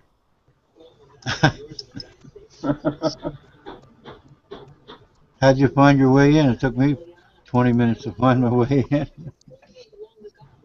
I don't know, I just saw the link. There was a room that FT was in. I don't know who was hosting it, but it was constantly filled, so I created another one. Oh. And when I tried sending out invites to everyone, it kind of gave me an error message, so I just posted the link on FT's thing. Yeah, I sent out a bunch of links as well. Hunter, I where don't you? know. Google is weird sometimes. It works when it wants to. It's really weird. Because I send out invites and I swear nobody sees them, and I've heard from other people that send out invites and I never saw it. Yeah. Rocky, you the one in New Jersey? Yeah. Oh. Yeah, I'm the one that's in Williamstown. Oh, you were. Yeah, we had Skype type or something, or no, whether messages, one or the other.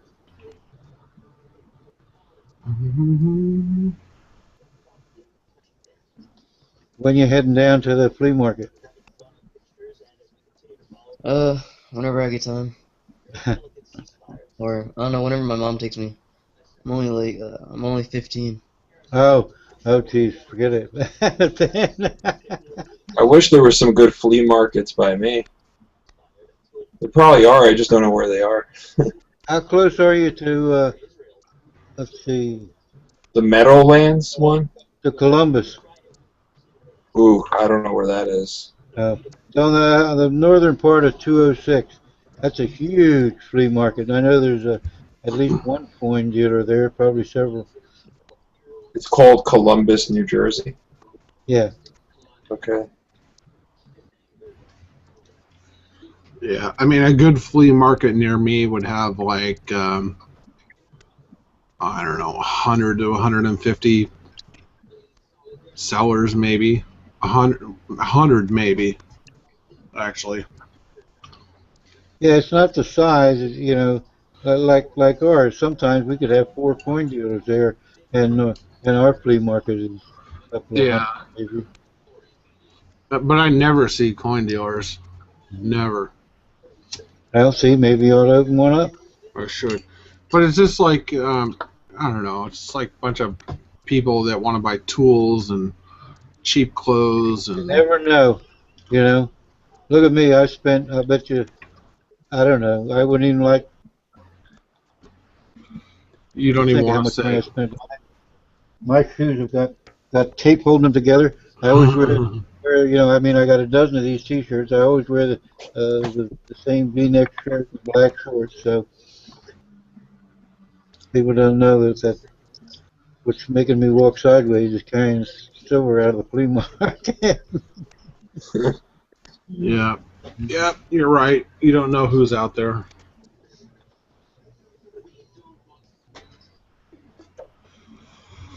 We just lost an old guy that used to buy very expensive gold and silver coins, and he was like in his late 80s, and uh, last time he was there, he bought a coin, as a matter of fact, and went home and died. So I can't wait to see when that collection comes in. Selfish bastard. His kids will sell it. Yeah. No, he bought coins I couldn't even begin to afford. Fuck. I mean, it's high quality. Hey Hunter, Yeah. what's your Google Plus name? Your full name? My email? Well, no, your what's your name in this room? I think it's Hunter Ebert. What's the rest of it? My YouTube name? No, your Google Plus name. ebright10025@gmail.com. No, it's Hunter. Hunter what though? Ebright. E BRIGHT. RIGHT.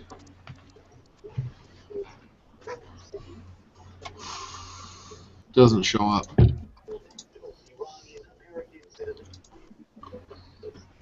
Two words, maybe. Put a comment in the side there, Hunter. Oh, there it is. There's like fucking 10 Hunter Ebrights. Yeah, my grandpa passed away, and he's the one that like got me into collecting and stuff. And I got his stuff, and it was a graded 1916D Mercury dome. Nice. Some other stuff. Don't sell it. Nah, I keep all my stuff.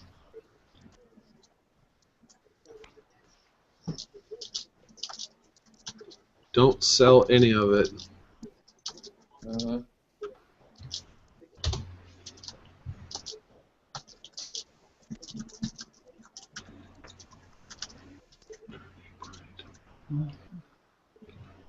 Is it with a capital E or a lowercase e? Capital. Capital E? Yeah. Capital H? Capital E? Hunter, leave a message, leave a note on the sidebar, and it'll show up with your.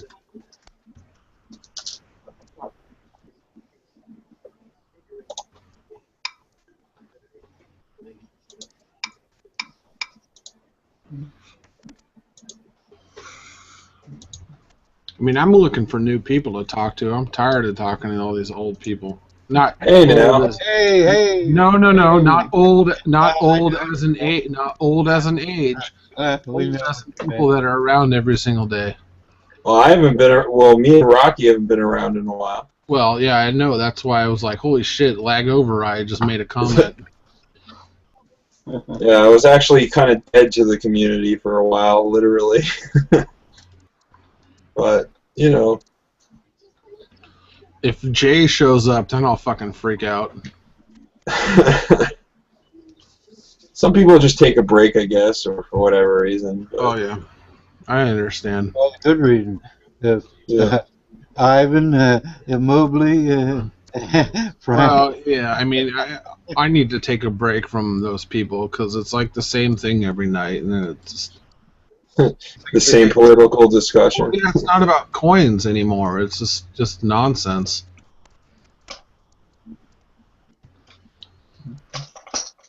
I mean, I want to talk about gold, silver, coins, and all of it. Yeah. I mean, hopefully I can, I want to learn from other people. Yeah. I don't want to get into That's some the thing. You might political... get an idea of something that's coming out that you'll make some money on, you know? You never know. I don't want to get into a political argument. I can get into a political argument with anybody at work if I want to, but... Tom has a Harley Davidson Sterling set, and he's convinced he's going to get a real good price for it. And my friend wants it real bad. I told him, don't pay for Tom. Let me, it's been there for months and months. Let me wait till I feel he's really hurting for bucks, and then make him a reasonable offer. Well, someone might like that if they're really into, motorcycles. Not Yeah, well, that's what John is. That's what my friend is. But it hasn't happened, and he wants $1,000 for it, and I don't think there's $600 worth of silver in it. Well, Harley Davidson is a big market. I don't know about If he silver, went but on eBay, he could sell in a minute, but he doesn't sell on eBay. yeah. Like I know people that find Harley Davidson like leather jackets and T-shirts at flea markets and Goodwills, and they'll sell them for crazy money. You guys know how much a 2004 Panda's worth?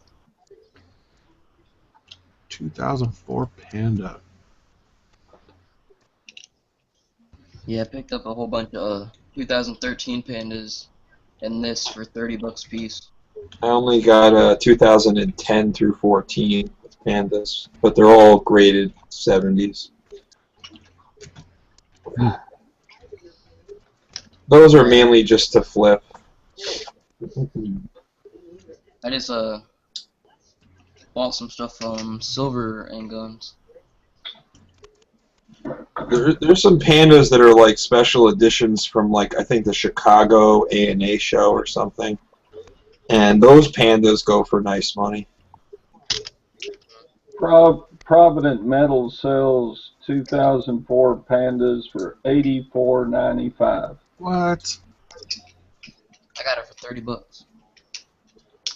Yeah, 30 is a good deal. eBay is looking like shit. Let's see. Hold on. How's that baseball coin going? Is that still hot on eBay? No, they're coming down. Mm-hmm. They're all under $100. Don't believe the hype. It is a cool design, but I don't know. So 100 I'm if still you waiting get for mine. $30 They can ship. for that coin, you did good. Yeah. I just bought it as a collectible piece. I bet you eventually they'll do one for like all the other sports. Oh yeah. Yeah. They're turning into the whores like No, not even close. well they're going to. You want them? They're in a business. They want to make as much money on as little silver as possible. So they're going to turn into First Mint or the Royal Canadian Mint. Come on, Rocky. It's the government. It'll continue just the way it has. Boring stuff. Yeah, the U.S. Mint doesn't contract out designs like RCM and Perth Mint does. Yeah. That's where all that crap comes from, is because like Modern Coin Mart contracted out Perth Mint to design all those Tokalu coins, and that's where they come from. And then they all get sold by Modern Coin Mart. I wonder if it's If an you act of Congress every time they want to print a new one. You know, like they have to change the eagle. If just to put out a commemorative or something, if they need an act of Congress to do it.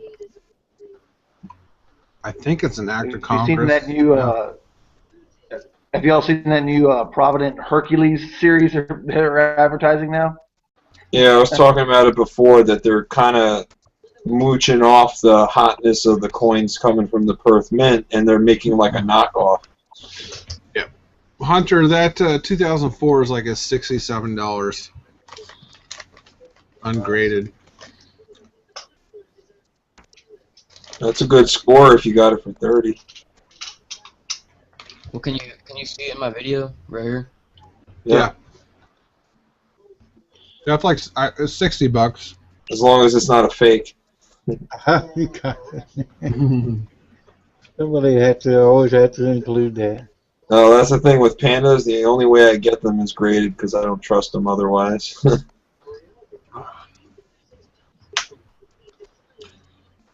Any of you getting the new? Oh, I would not put up the other day. I put up a very nice fossil fish from the Green River, Wyoming that Jared sent me from Saskatoon, and of course some idiot says it's a fake. A fucking fossil. A fake fossil.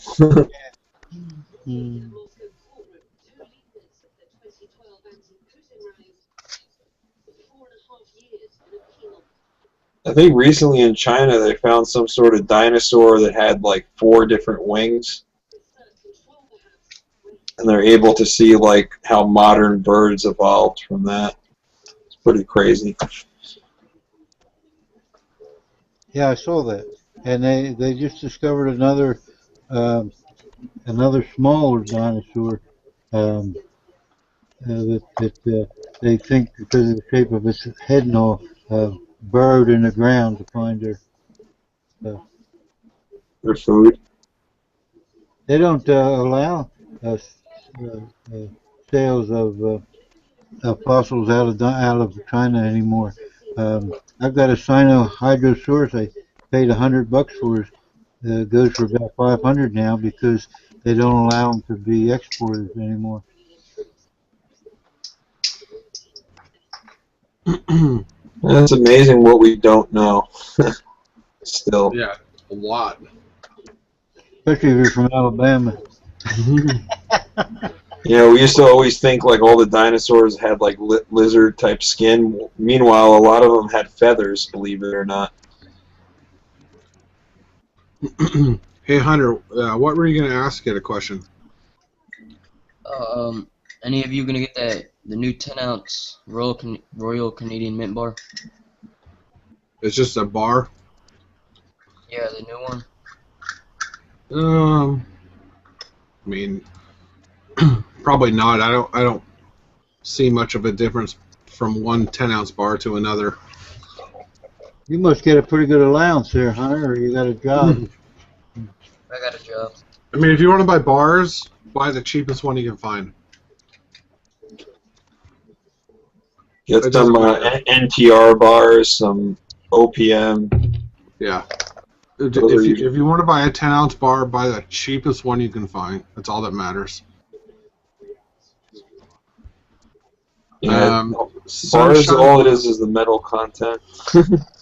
Sunshine Mint had 5-ounce bars for $108 the other day. Free shipping. What's called had 10 ounce kookaburras for $1.79 over spot. So you might. Usually Silvertown has a good deal over the summer, but I haven't been looking recently. Like on their 1-ouncers. The coin store. I got a bunch of those NTR 10-ouncers. I got one of them. Some, what do you call it? Guess how much you The, want? reserve bars from the, What do they want for that? He wanted $255. That's too much. It's way too much. I still say that Monarch makes the best bars, those hand-poured bars. Well, I mean, do you want a bar that looks good, or do you want a cheap bar? I don't know. I was gonna pick up the new Canadian Mint bar. Because a bar's a bar. That's all it is. It's a bullion bar. It's Yeah. not a coin. It's not numismatic. It's nothing. All it is 10 ounces of Although silver. the PAMP ones go for a lot of money because they're PAMP. Well, Old Engleharts have a little. More like a But yeah, bar, though. there are, there's anomalies, there's variations, but I'm talking about present day shit that's made right now today. Yeah, a bar is a bar. I think it's That's- bars. That's why I load up on, if I'm going to buy those, I just buy some NTR, OPM, Golden State, something along those lines that's like less than $1 over spot, per ounce. Yep. I mean, otherwise, if you're going to buy a PAMP bar or whatever, like a kilo bar or something like that, you're just buying it because you like the design or, Yep. whatever. It's like the kilo of gold. I mean, I love the PAMP Suisse, fractional, the golds that are divided up into grams. The 100-gram bar? They have a 10 ounce, was it a 10 ounce or a 10 gram little bar? It's in a 2x2. Uh-huh. It's super cool, but it's expensive. It's way over spot. Actually, they Oh, started like- coming like out with candy? like individually packaged grams, like kind of like the Valcambi bars. That's You what I'm can talking break about. off. Can be. Yeah, you can break off like individual Yeah. grams. The Valcambi, there's a 10. There's a, god damn it, I don't know what I say.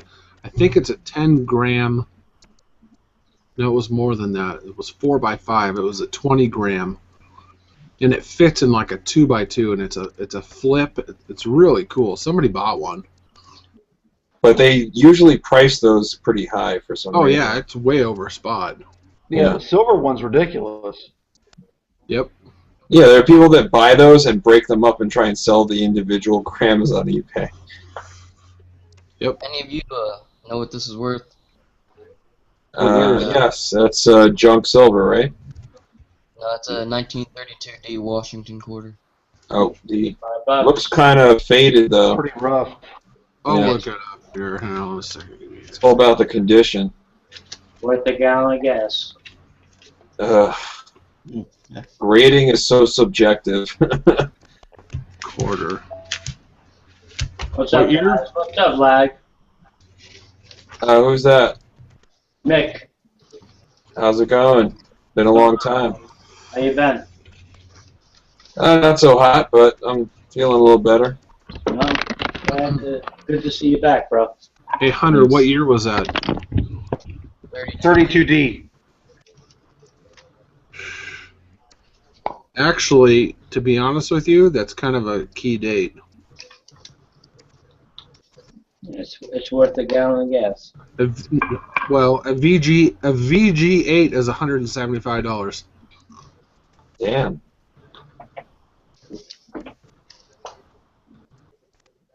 What's up, Brock?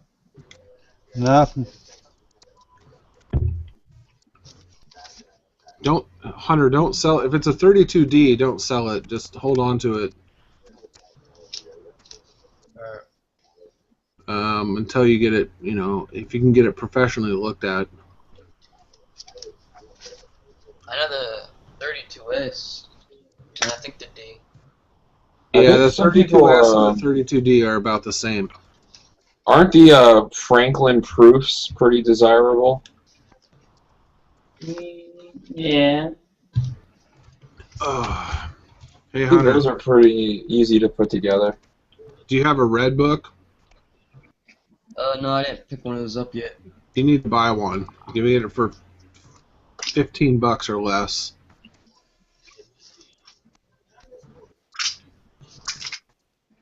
Yeah, even if you get one from like a previous year, you know, they're pretty indispensable even, for old yeah. coins. You can buy a 13 for like $5 probably on eBay. Yeah, and I mean, it might not have the most current prices, but you'll get like an idea. Yeah, you're gonna know the mintage. You're gonna know that whatever coin is in the $100 range and shit like that. Yeah. I think I got a Proof 55 in here. Ooh. I don't know, it was just in the junk silver pile. It must have been interesting to live in the time where they used junk silver as regular money. Well, Rocky can tell you about that. Yeah. If you only knew back then what it would be worth today. Yeah, I think he did actually. and gold. Yeah. That was 60 when I was out in Montana. They were still using silver dollars. 1961.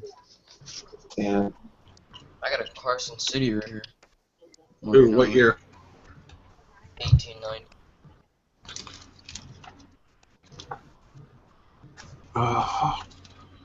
I gotta buy a car. I don't have a Carson City. That's why I gotta buy next. Aren't some of the ones from New Orleans are pretty desirable too? Yeah, it goes goes Carson City, then New Orleans. Yeah. I got a mix of dates in here. What year Carson City do you have? 1890. 1890.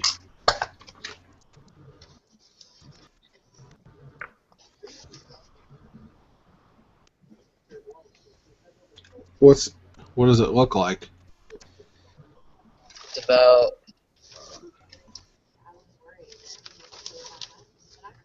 a little bit torn. Let me put it in the camera. I mean, What year is it? 1890. I mean, it's not really worn down a lot, but No, it doesn't have any luster. I mean, that's at least 50, 75 bucks.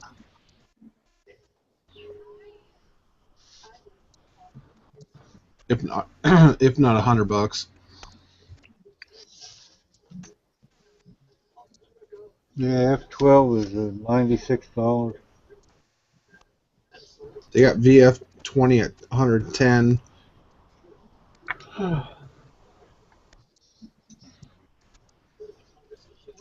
Those, it's impossible to put together a set. Cars and Cities, yeah, no shit. But like, I'd say you can get a Peace Dollar set together, except for that one key date, you'll pay a few $100. But yeah, I just wanted a Carson City for my collection just to have one. I keep looking at the Carson Cities and the GSA cases, but everybody tells me that the GSA cases fuck up the coin because they're PVC plastic cases. Yeah. So I don't know. I got an NFC Morgan. Oh, there you go. The 87. 1887. 87, yeah. 63.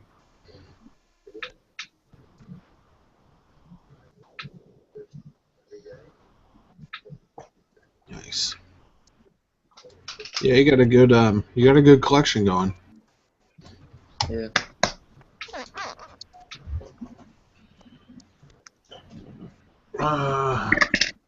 Just don't sell them off to put fucking new rims on your car or anything like that.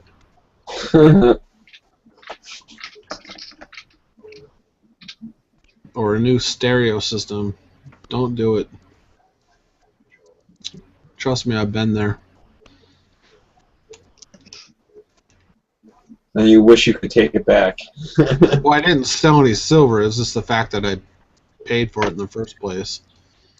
You know what I mean? Yeah. But, Well, when you're younger, you think certain things are important, and then your priorities change. Yeah. And I'm just in it for the coins and just to collect it. I mean, trust me, I'd buy some stupid shit right now. Yeah, I don't really have the money. But one day your collection will come in handy for something you really, really want, and you don't have the money for.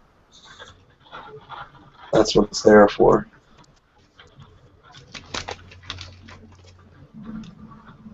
Yeah, I mean, one day you could dump it all and put a fairly sizable down payment on a house if you wanted to.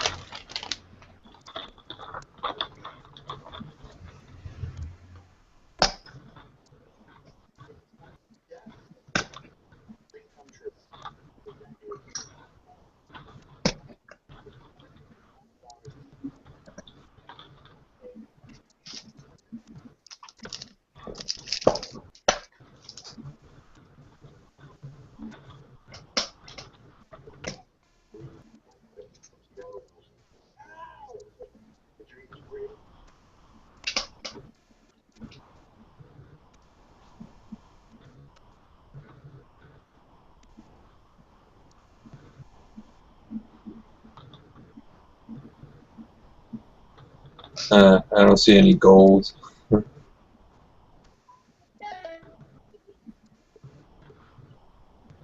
What, my stack?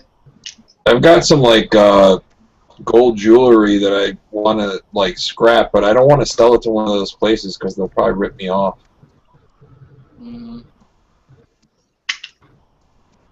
So I'll just hold on to it. Probably your best bet.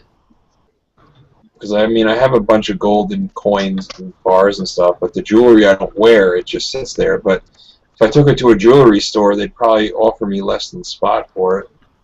Take it to a coin store. A lot of them will weigh it and give you a fair price for it. Yeah, you think so? Yeah, I've done it before. They're going to offer you a lot under spot also. Even if it, like not all of it's 24 karat, some of it's 22, some of it's Rings and all, a lot are 10 karat, 14 karat. You know. Yeah, because it costs them money to get it refined back down. So I mean, they're not going to give you spot for it. yeah. But I mean, as long as they're not like totally ripping me off, you know. Right. It's not like I have a lot to sell. It's like maybe less than an ounce, but still. You should PM like BSO. Do you know BSO on YouTube? Yeah, Big Silver One, yeah. Yeah, PM him. He could probably tell you what's a fair price. Because he does it, I mean, nonstop. Yeah, he deals in a lot of jewelry and watches and stuff. Yeah. I haven't seen him in a while. Maybe it's just because I haven't been around. His channel goes up and down, but I think it's up right now. He changed his name to King BSO or whatever. Yeah. Now it's King BSO. Is what's his name still around? That guy, the crazy guy, Raw Dog. Oh yeah. Oh God. I don't watch him. He's a freaking nutcase. You get a kick out of his channel. It's changed quite a bit. Every time he makes a video, he's hating on silver, but meanwhile, he's always saying that he buys monster boxes and always makes a profit somehow. Oh, he's on it again now. He's all for it now. Jesus. This month. Yeah, this month. And then there was that 2-month period where everyone was like making their own like little gram silver cards that they were selling. Oh, dude, they're still doing it. Oh God. It's expanded. There's like 10 different people that have it. Yeah, I know. Like Silverfish was doing it. Oh, it's beyond that. Yeah, it's Salivate. It's everybody has one. I don't know what I mean. I don't get the appeal of it. Look at that. Zoom out, Rocky. Zoom out. Pull it back, Rocky. There it is. That's my card right there. The only one. I don't. Oh, your image changed, Rocky. Like, do they really make any money off of it? No, this guy gave it to me for nothing. This guy? What do you mean, this guy? That's one of one. I got that. That's 101. You got that right. And he also was nice enough to send along a 10th ounce moose. I have a Series 2 FD Ideas card, which has been available for a while, right here. I know, but nobody can have the set, so what's the difference? That's a 5-ounce Hawaiian volcano. No good unless you got the... That was actually a hot coin for a while. It's still, yeah. I mean, when it was really high, wasn't it close to like $1,000 at one point? No. Or I'm thinking of the graded one. Is that the satin proof or the regular? Regular. Oh, okay. This one's available for $2.99. Series 2 FT Ideas card. Limited edition. Oh yeah, it says it right on the back. Limited edition. Oh, he still has number 1. That's the only one there will be. Oh, you're only doing one of each one? It's the only one I have. Then I'm the only one that can get a whole set, huh? You better buy it, Rocky. That'd be hilarious if you sent that into like NGC for grading.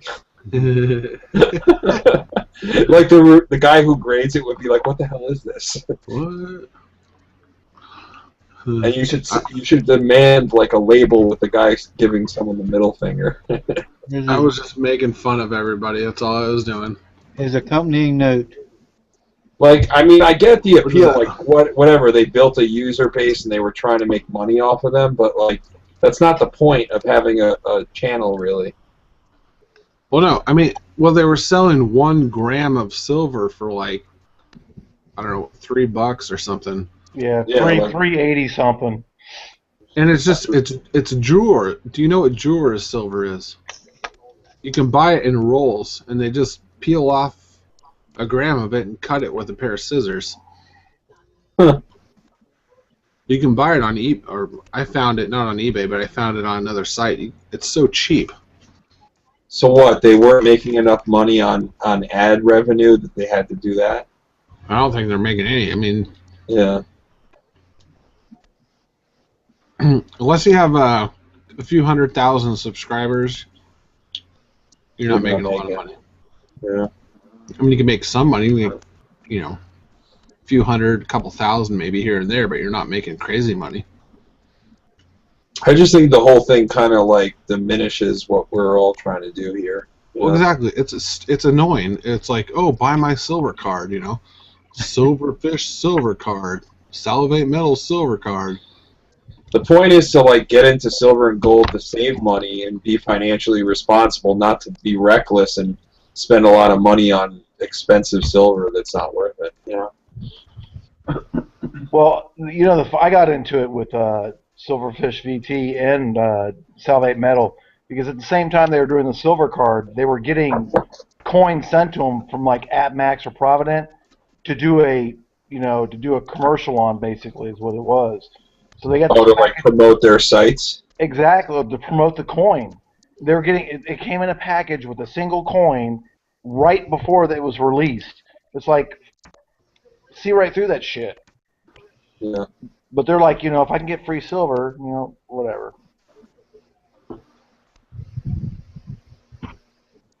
I'm not like hating on them. I just think that it's disingenuous to like pretend to be someone who gives a crap about this whole thing and then start selling things. Had that since day one. He wanted to be the king of silver. You know, I mean, for years he's been trying to find every angle possible. I mean, that guy Chris Dwayne was probably the worst offender. You know. Yeah. Well, I mean, yeah. At least he went out and designed a coin, had a coin made, and was selling his own personal coin. I mean, yeah, and then holding back and selling others on the side. But the worst was he was taking people's money and sitting on it for like half a year. Yeah. Yeah. Yeah.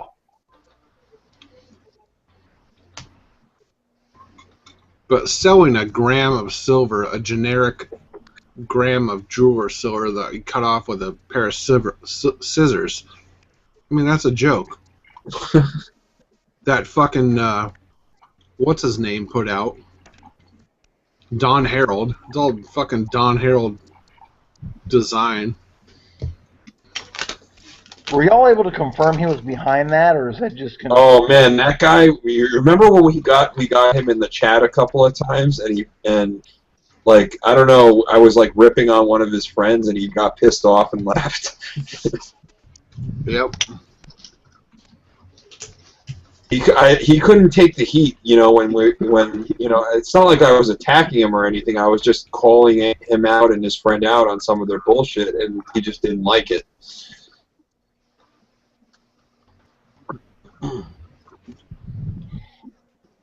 That's the thing. I don't like it when people can't admit that they were wrong, you know?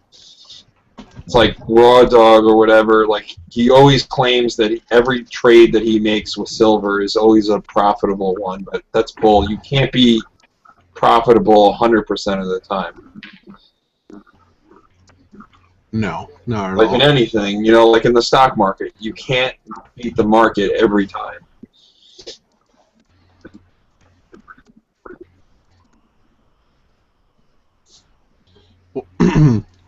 What I never understood is they call it like free silver card. Well, it's not a free silver card. You're paying for it, right? Yeah. But the website's freesilvercard.com or something like that. I bet you if spot went up again towards 40, a lot of these people that disappeared would start coming out of the woodwork again. Oh, for sure, because that's what happened when it was at 40 before.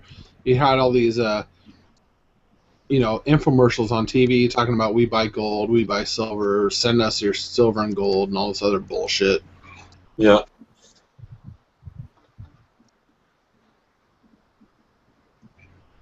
And meanwhile, it's the smart people that buy it up when it's quiet and no one wants it anymore. Yep. Because when it gets hot again, that's when you unload it.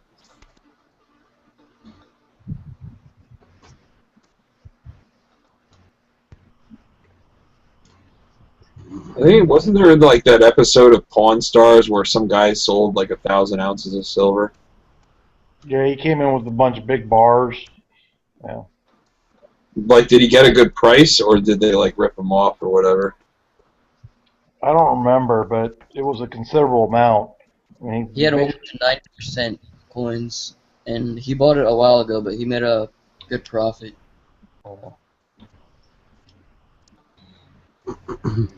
Watching that right now. You going to the flea market tomorrow, Rocky?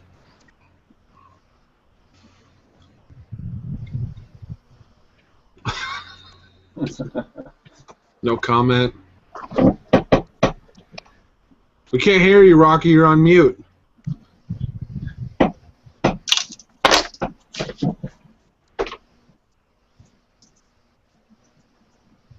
Yeah, we still can't hear you.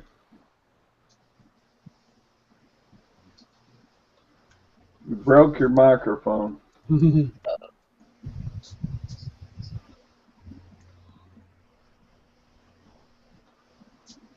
Was he talking that whole time? Yeah, I think he's been talking. He's talking right now. yeah, I fell out a couple times of this chat, or this session. I'm gonna have to come back in.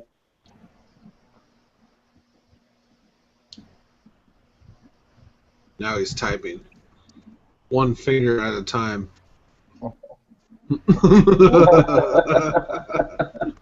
At least he's not holding up your finger. Your silver card finger.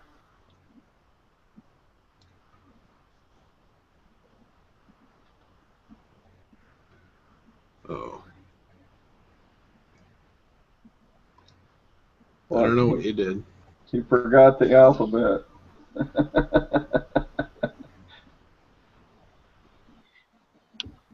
He turned his mic off somehow.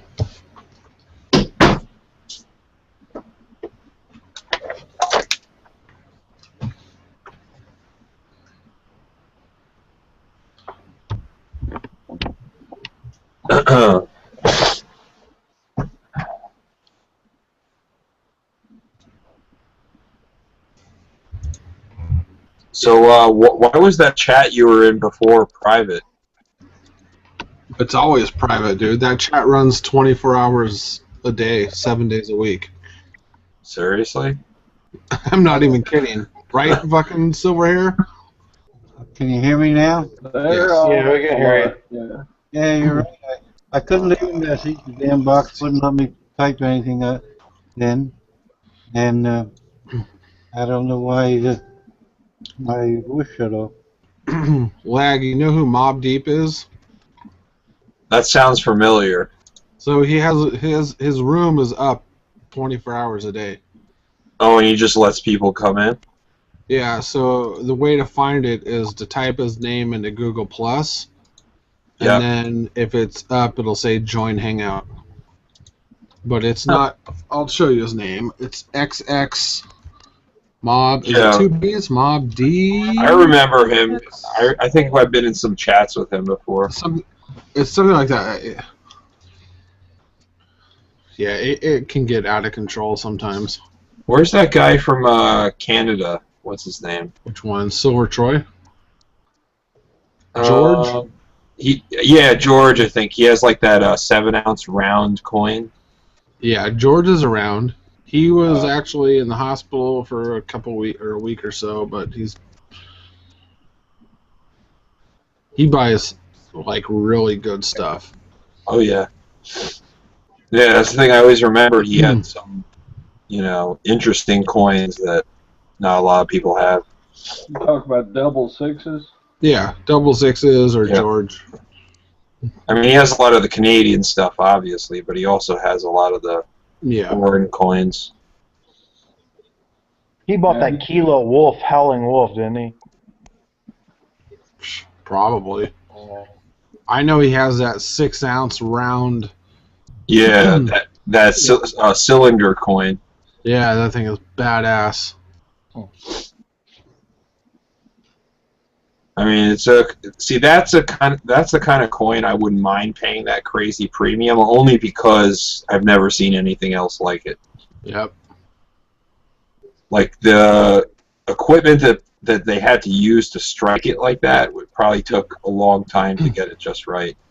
Well, it was struck on the sides 3 times. Like there were 3 different dies to make the side of it, right? And then the top, there's like a coin embedded on the top, right? Yeah, it's like a gold gilded design or whatever. And I think they'd made like other ones, but isn't it like from a Polish mint or something? The one he has, I think, is a 6 ounce, and then just this year they came out with a smaller 3 ounce one.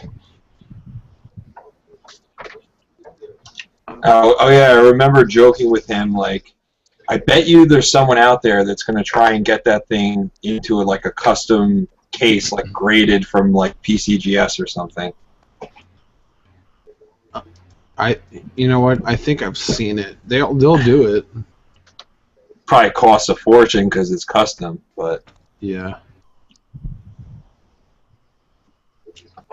Like that's the kind of coin like it's like a conversation piece. I would like leave out like on my shelf or something. Yep. You don't buy that thing for like the metal content, really. No. You don't buy it to flip it, you know. Yeah, it's like something you keep on your desk or something, just like as an example of like what you could actually do. You know. That's like the thing with the baseball coin. That's why it was so hot, is because people aren't used to seeing curved coins, you know. No.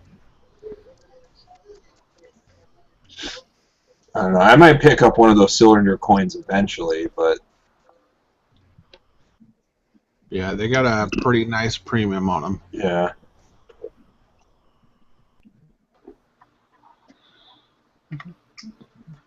I mean, I got 2 of the baseball coins, but that was just for myself. I'm not looking to sell them or anything. Wasn't there someone that was always in the Hangouts that bought like a lot of them, and he actually went to the mint when they released it or something? Salivate Metal did, because he lives right.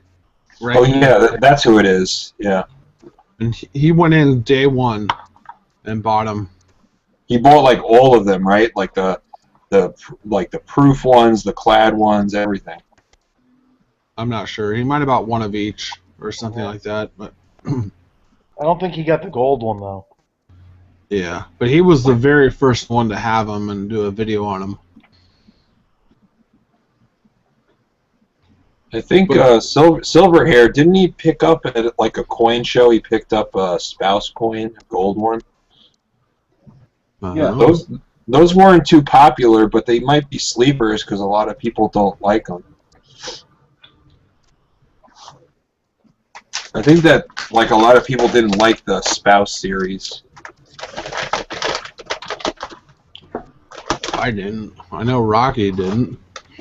It's kind of odd, like right around spot price is what I paid for it. So because like they made like all the presidential clad coins, right? But then they pumped out all these spouse gold coins alongside them. It's weird.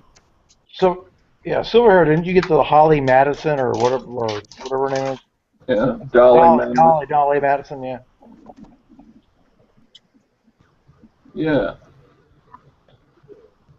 Let me look on eBay and see what they're going for. Isn't that a weird like weight or on that?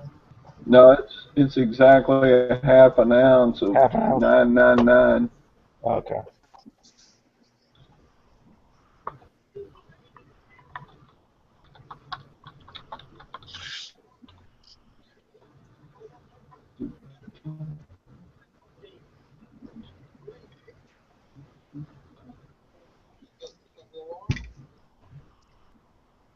I got a proof 10th ounce eagle I don't need anymore.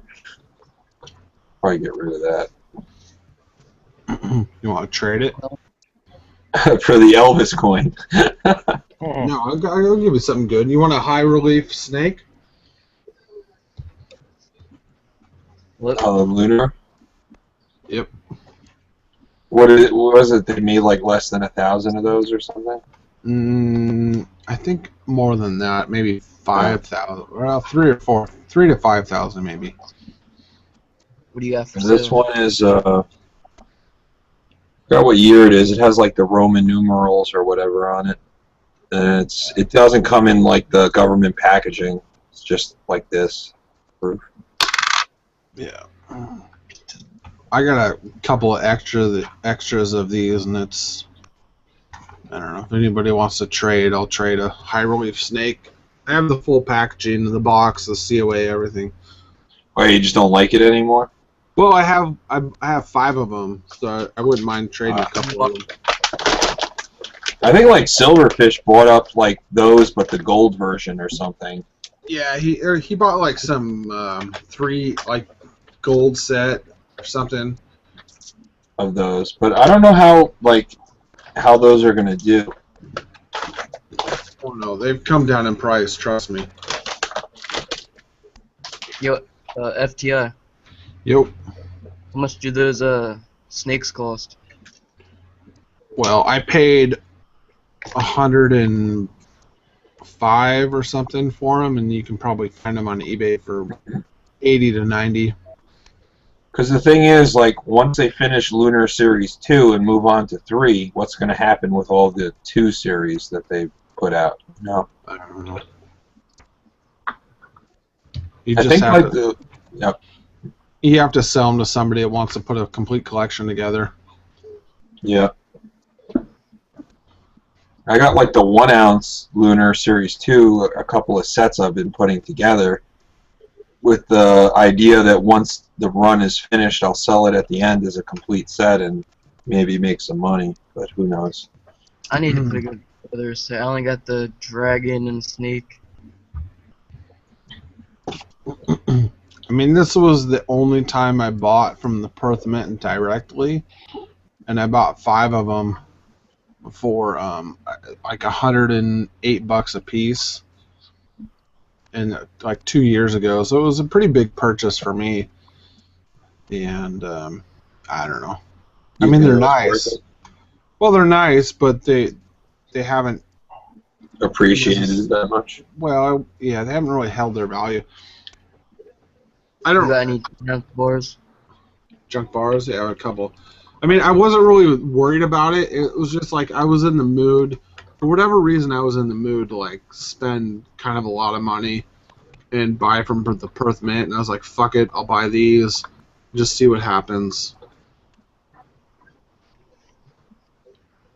Well, you never know. The run isn't over yet for the Lunar 2, so... Well, no, I mean... Towards the end, you know, there might be some people clamoring to put together what they're missing. Yeah, I don't worry about it. You know, I got actually this is a Perth horse, but I have a couple of Perth snakes, you know, in the same packaging. Yep. And I bought those at the peak of silver. Damn. And I think I paid $50 a piece for them. I got 1 gold horse and 1 gold dragon ounce, and I'm missing the snake. I had the ability to buy one, but I didn't get it because I'll probably sell mine individually. I'm not going to sell like gold bars as a set. How about that? You want to buy that? You want Copper? that, Hunter? No thanks. I'll sell it to Hunter right now. I'll melt that down and start fixing the plumbing in my house. I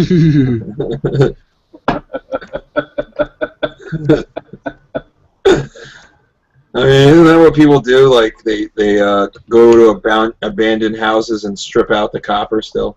Yep. Yeah. It's like $3-4 a pound. Yep. See, the thing is, like, I'd buy, like, a copper bar, like, just, like, to use it as a paperweight. That's the only thing it would be useful for. How much is that? What is the weight? That's a 5-ounce Silvertown. Silvertown. I like Silvertown, dude. I got a box filled with 1-ounce ones, and some.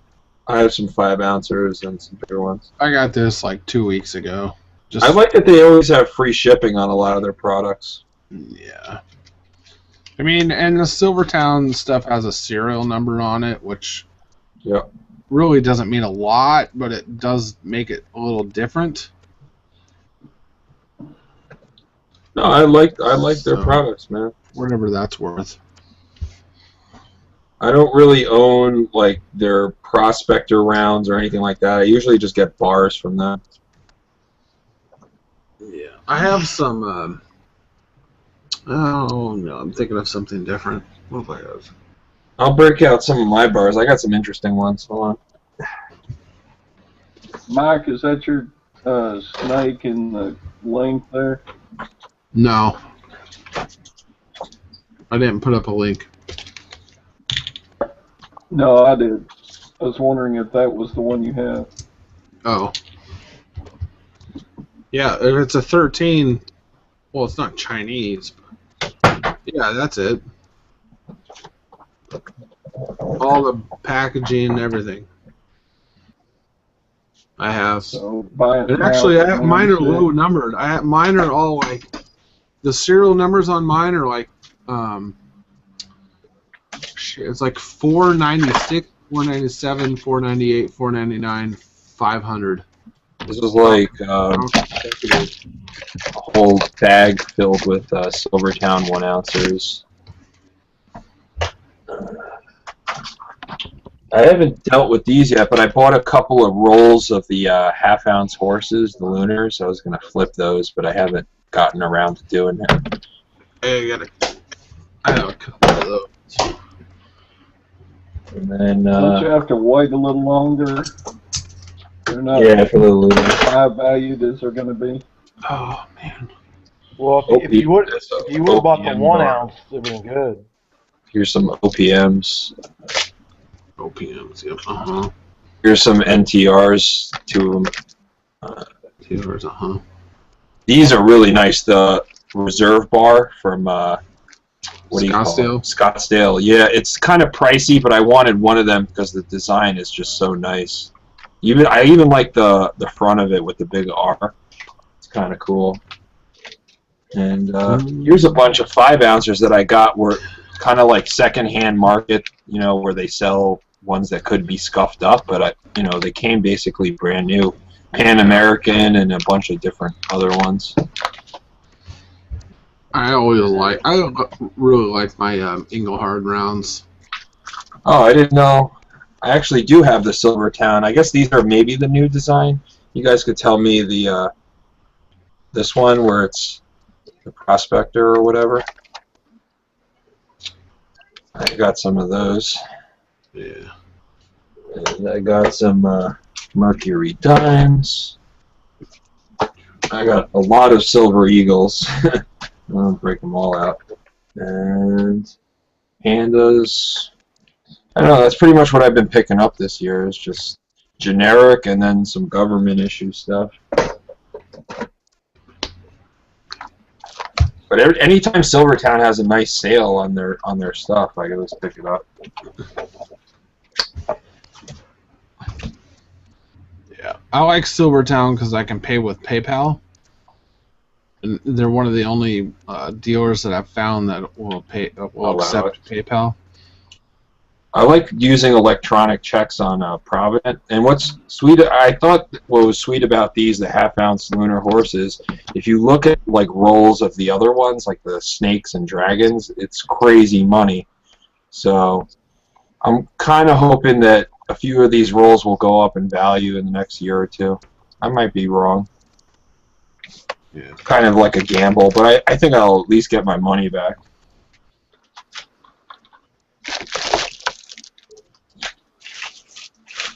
Yeah, I mean, I guess I don't really think that way because I've never sold anything. I'm not like a big flipper or anything. It's just... I mean, not that I want to pay a high price for anything, but it just always goes into my collection. If I have to sell it, I'll sell it.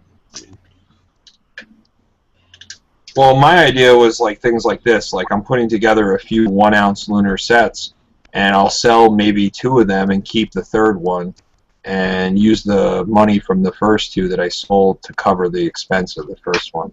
Yeah, I was telling theory. people that. I was telling people that in the other room. If you want to flip stuff, my opinion is if you can buy, let's say you buy 10 ounces and you sell them, and now you have like 3 or 4 ounces for free, that's the best way to do it. Yeah. So if you can flip silver to where you have a certain amount of silver for free, now that's the best way to do it. So if you want to buy 5 kookaburras and you sell 4 of them, and now you get 1 for free, now you have free silver. Yeah, and it's even better if you get some that might, go up in value, that it's not just a, Yeah. piece of bullion. But just to flip silver just to make cash to buy more silver, I mean, It's that's too much fine. work. It's a shit ton of work Yeah. because there's not a lot of profit involved in it. But if you can do it to where you're actually accumulating free silver, that's the best way to do it.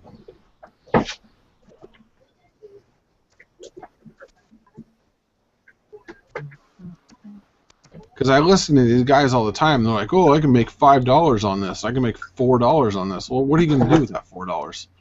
You going to go fucking buy a gallon of gas, or what are you going to do? You know? I pretty much hit all my goals for the year already, so now it's all just gravy. I think some people set like really lofty goals, and it's I too don't much. set any goals. I splurge. Sometimes I splurge. Sometimes I don't buy anything. I just felt like at the beginning of the year that my holdings were a little too lopsided with the silver, so I needed to really pick it up with the gold to even things out. So. Yeah, that's kind of how I feel right now, to be honest. So, I mean, some people are fine with just having just silver, but I kind of want to have the diversification of having the gold in there. That's what I bought. When I got my tax returns back, so I bought a MS-70 1-ounce silver eagle, or 1-ounce gold eagle. What, from this year? Yep. Oh, okay. Yeah, I bet like the premium wasn't too bad because it's this year, so you're just basically paying a little bit for the rating or whatever.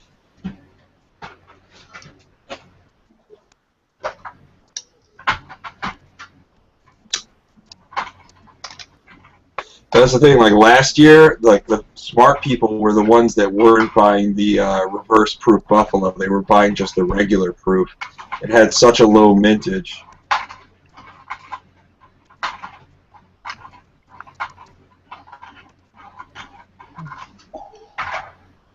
It's not in that case.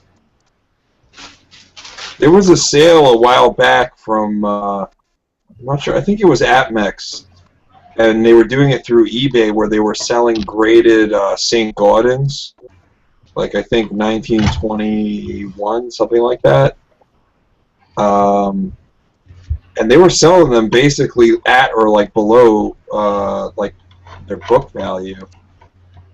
I always wanted one of those coins, but they're expensive.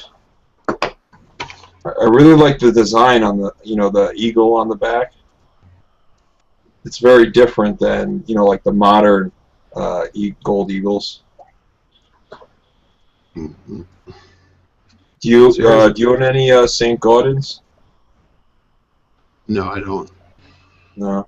Here's my 1-ounce piece of gold. Nice. That's the most money I've ever paid for one piece of anything. You're probably better off that you paid a few dollars extra to get it graded, It was $14.30, I think, was what I paid for it. 13 or 14. And what spot was like 13.20 or something? It was more than that. I think it was less than $100 over spot. That sounds about right. But it was over $1,400. Maybe like $60 over spot for the coin, and then like $40 for like the graded aspect of it. Yeah, something like that. But I wanted a 1 ounce piece of gold, and so I said, "Fuck it, I'm going to buy a 1 ounce piece of gold." It's a MS70, so it's the highest grade. That's the most expensive piece I have.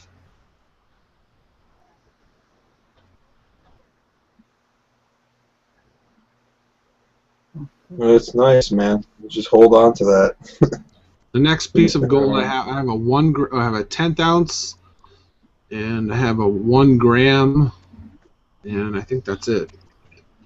I think you saw I put together some sets of Panda gold, like from the 1 ounce down. Yeah. I put 2 of those together, and then I don't know. I've been buying like generic gold, and I've been putting this set together with the 10th ounce. But I also have the 10th ounce lunar gold in MS70, but I haven't completed that set yet. A lot of these things I'm just trying to complete and maybe get rid of, and then move on to something I really want with it. At some point, I do want to get some of those St. Gaudens pieces, because I think as a longer-term play that those are really desirable. And I definitely want to have one in my collection, definitely. Yeah, I have a 10th ounce Libertard, which is so small you can't even see it.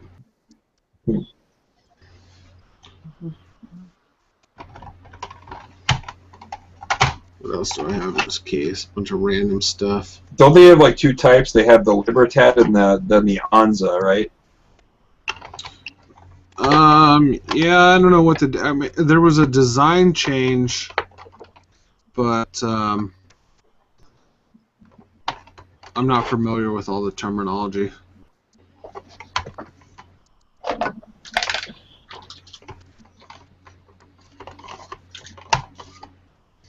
Shit. I can't find my,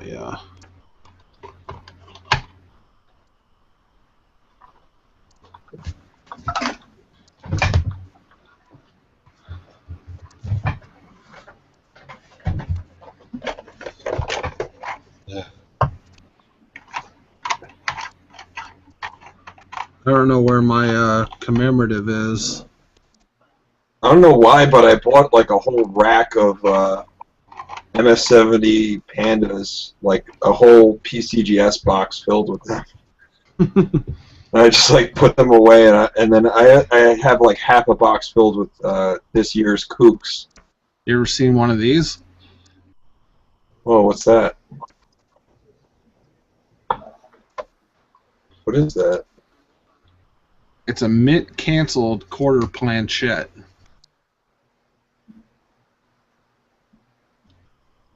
So this was. I thought the planchettes come totally blank. That looks like it has some sort of like wave on it or something. Oh, it does. It's super high relief if you look at it in person. It was an error when they made the quarter. There was something wrong with it, right? And so this is the way they destroy it. They run it through a machine, and it puts this design on it. Oh, I see. And so it's not a coin anymore. It has no value whatsoever. And they weren't supposed to be released out of the mint. But some made it out. Yeah, you can find them. But it has this one has a really cool kind of design to it, in that they roll it. They put some big roller across it, and that's just the design that comes out. That's a crazy looking coin. You can look them up on eBay. I mean, I paid like $15 for it. Doesn't Sunshine provide all the planchettes for the mint? I think so. Like, I know they do the gold, but I'm not sure about the clad stuff. Yeah, but this was this is a quarter. So this was stamped as a quarter at one time, but there was something wrong with it. And so they put it through their other machine that destroyed it and made this, which eliminates it from being a coin. Now, is that something that people collect? Probably, right? I think so, a little bit. I mean, they're not expensive. Like I said, I paid $15 for it. But you can look them up on eBay and find them, but it's PCGS graded. Probably something that has, like, an error is worth money. Like a Well, mint error. it's not an error. It says Brilliant uncirculated mint canceled. Quarter planchette. Huh. I just like the way it looked. And if you saw it in person, it's high relief. From the top of the coin to the bottom of the coin is probably a quarter inch. From the peak to the valley is probably a quarter inch. Yeah, that is very weird looking. Somebody was selling, you could buy 10 of them for $130 graded. So it's more of like a novelty, right? Yeah, it's a novelty, exactly. That is cool though. But they're cheap. It was like $15. I was like, oh, that's kind of cool. I'll buy that.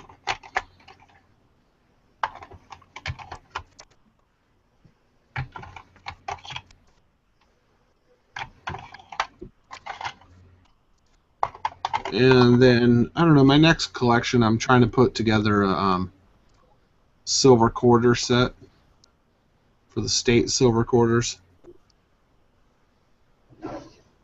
Like the ones in the government packaging, or No, graded. Like here's a New York. and those are 90% that the Yeah. silver one. Yeah. At 69, if I can find it for under $10, I'll pick one up. I hate those people like on the, I don't know if it's HSN or one of those things, the coins show. They're always selling like mint sets for a ridiculous price. No. I was showing Half Dog before. Let me get this out. I have the Prestige set from I think it's 1991 S right here, and this one had the Rushmore. You see on my screen. Yep. So it has like the dollar coin with Rushmore, and then the 50-cent piece right here next to the Kennedy. And I was saying they don't make mint sets like this anymore. I mean, it's like a really thick album with a metal insert in the center that it comes with. And Provident was one of the items that you can use to get free shipping, and it was actually a few dollars less than what you could buy it online. So it was actually a pretty decent deal. I really liked some of the Prestige sets that they put together, but they don't come out all the time. Somebody fell asleep. Wait, it wasn't you? No. Damn it, right. Must be Hunter. Hunter. The guy's like 16 years old. He can't fall asleep. Who, me? Can you hear me? Yes. Somebody fell asleep. Yeah. What's next? What are you gonna buy, Hunter? Next. I mean, you're part of a younger generation. What appeals to yourself, the younger generation? I don't really know. I would say more modern stuff appeals to the younger generation. I like more of the older coins. Good answer. Well, then you're in a category all on your own, because a lot of the young people, that actually know about coins and stuff like that usually say, the Eagle or whatever. They don't know anything about. They'll say like the Superman coin and the Spider-Man, the Mickey Mouse coin, all this other bullshit that comes out. And if you say St. Gordon or Morgan Dollar to them, they don't know what that is. Or if you say, do you have any Mercury dimes? They don't know what a Mercury dime is. I do. I've been collecting since I was like either 12 or 13. Nice.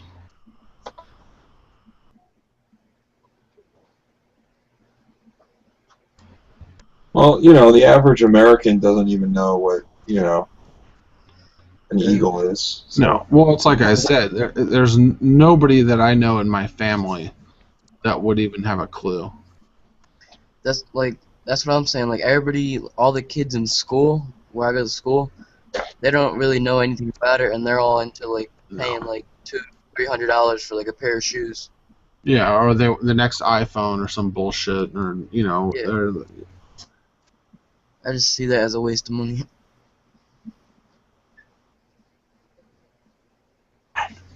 I mean, if I thought that way even when I was in my younger 20s, I would have a shit ton more. Yeah, more money, more value, more wealth.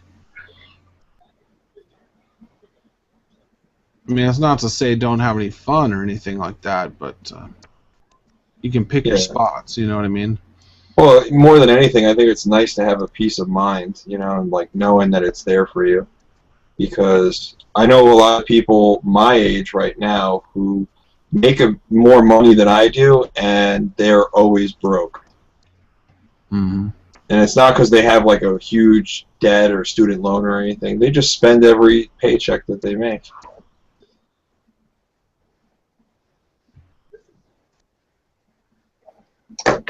It's not necessarily like how much money you make at your job. It's how you manage things. Well, like they say, it's not how much you make; it's how much you save. Yeah.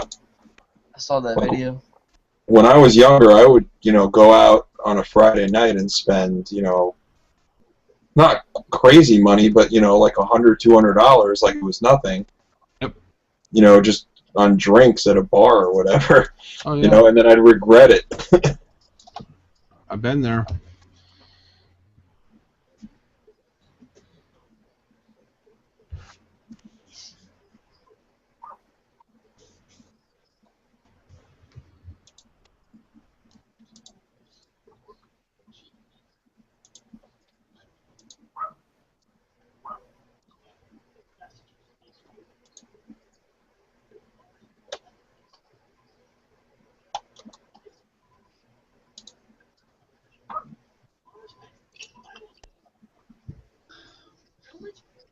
Well, 10 minutes to 2. I'm going to bed. I got to get down there before everybody else buys everything good up. All right. Well, if I pick anything up, well, you'll see it on the little screen. Okay, guys. Have a nice weekend, Rocky. Yeah, this was enjoyable for a change. You know. So send me the link there, FT, when you have a nice quiet one. All right, see you, Rocky. Take care, Hunter.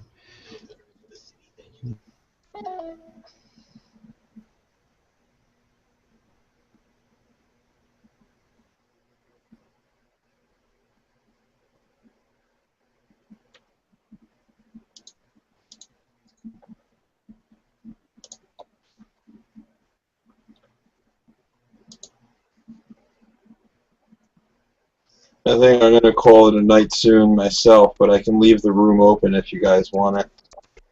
Nah, it's almost 2. I gotta get up tomorrow. Good. Yeah, usually, believe it or not, when we used to do these, we would go till like 5-6 in the morning, but... Yeah, I'm usually up, but I gotta get up early. I gotta go to the hospital. Mm-hmm. All right, thanks, Lag. It was good talking to you again. Yeah, man, it was nice catching up. Are you going to be around more often, or? Yeah, I'm going to try to be. I mean, I'm still dealing with some things, but when I can, I'm definitely going to pop in, especially with, a lot of the people we used to hang out with, if they're around. Yeah, I'll send you invites if I'm in other rooms. I'll send you invites. All right, man.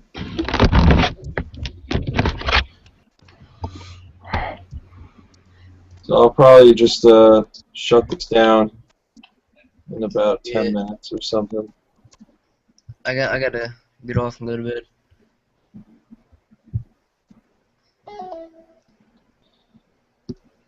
All right. Well, all right. Everyone have a nice evening. We'll see you. That's it.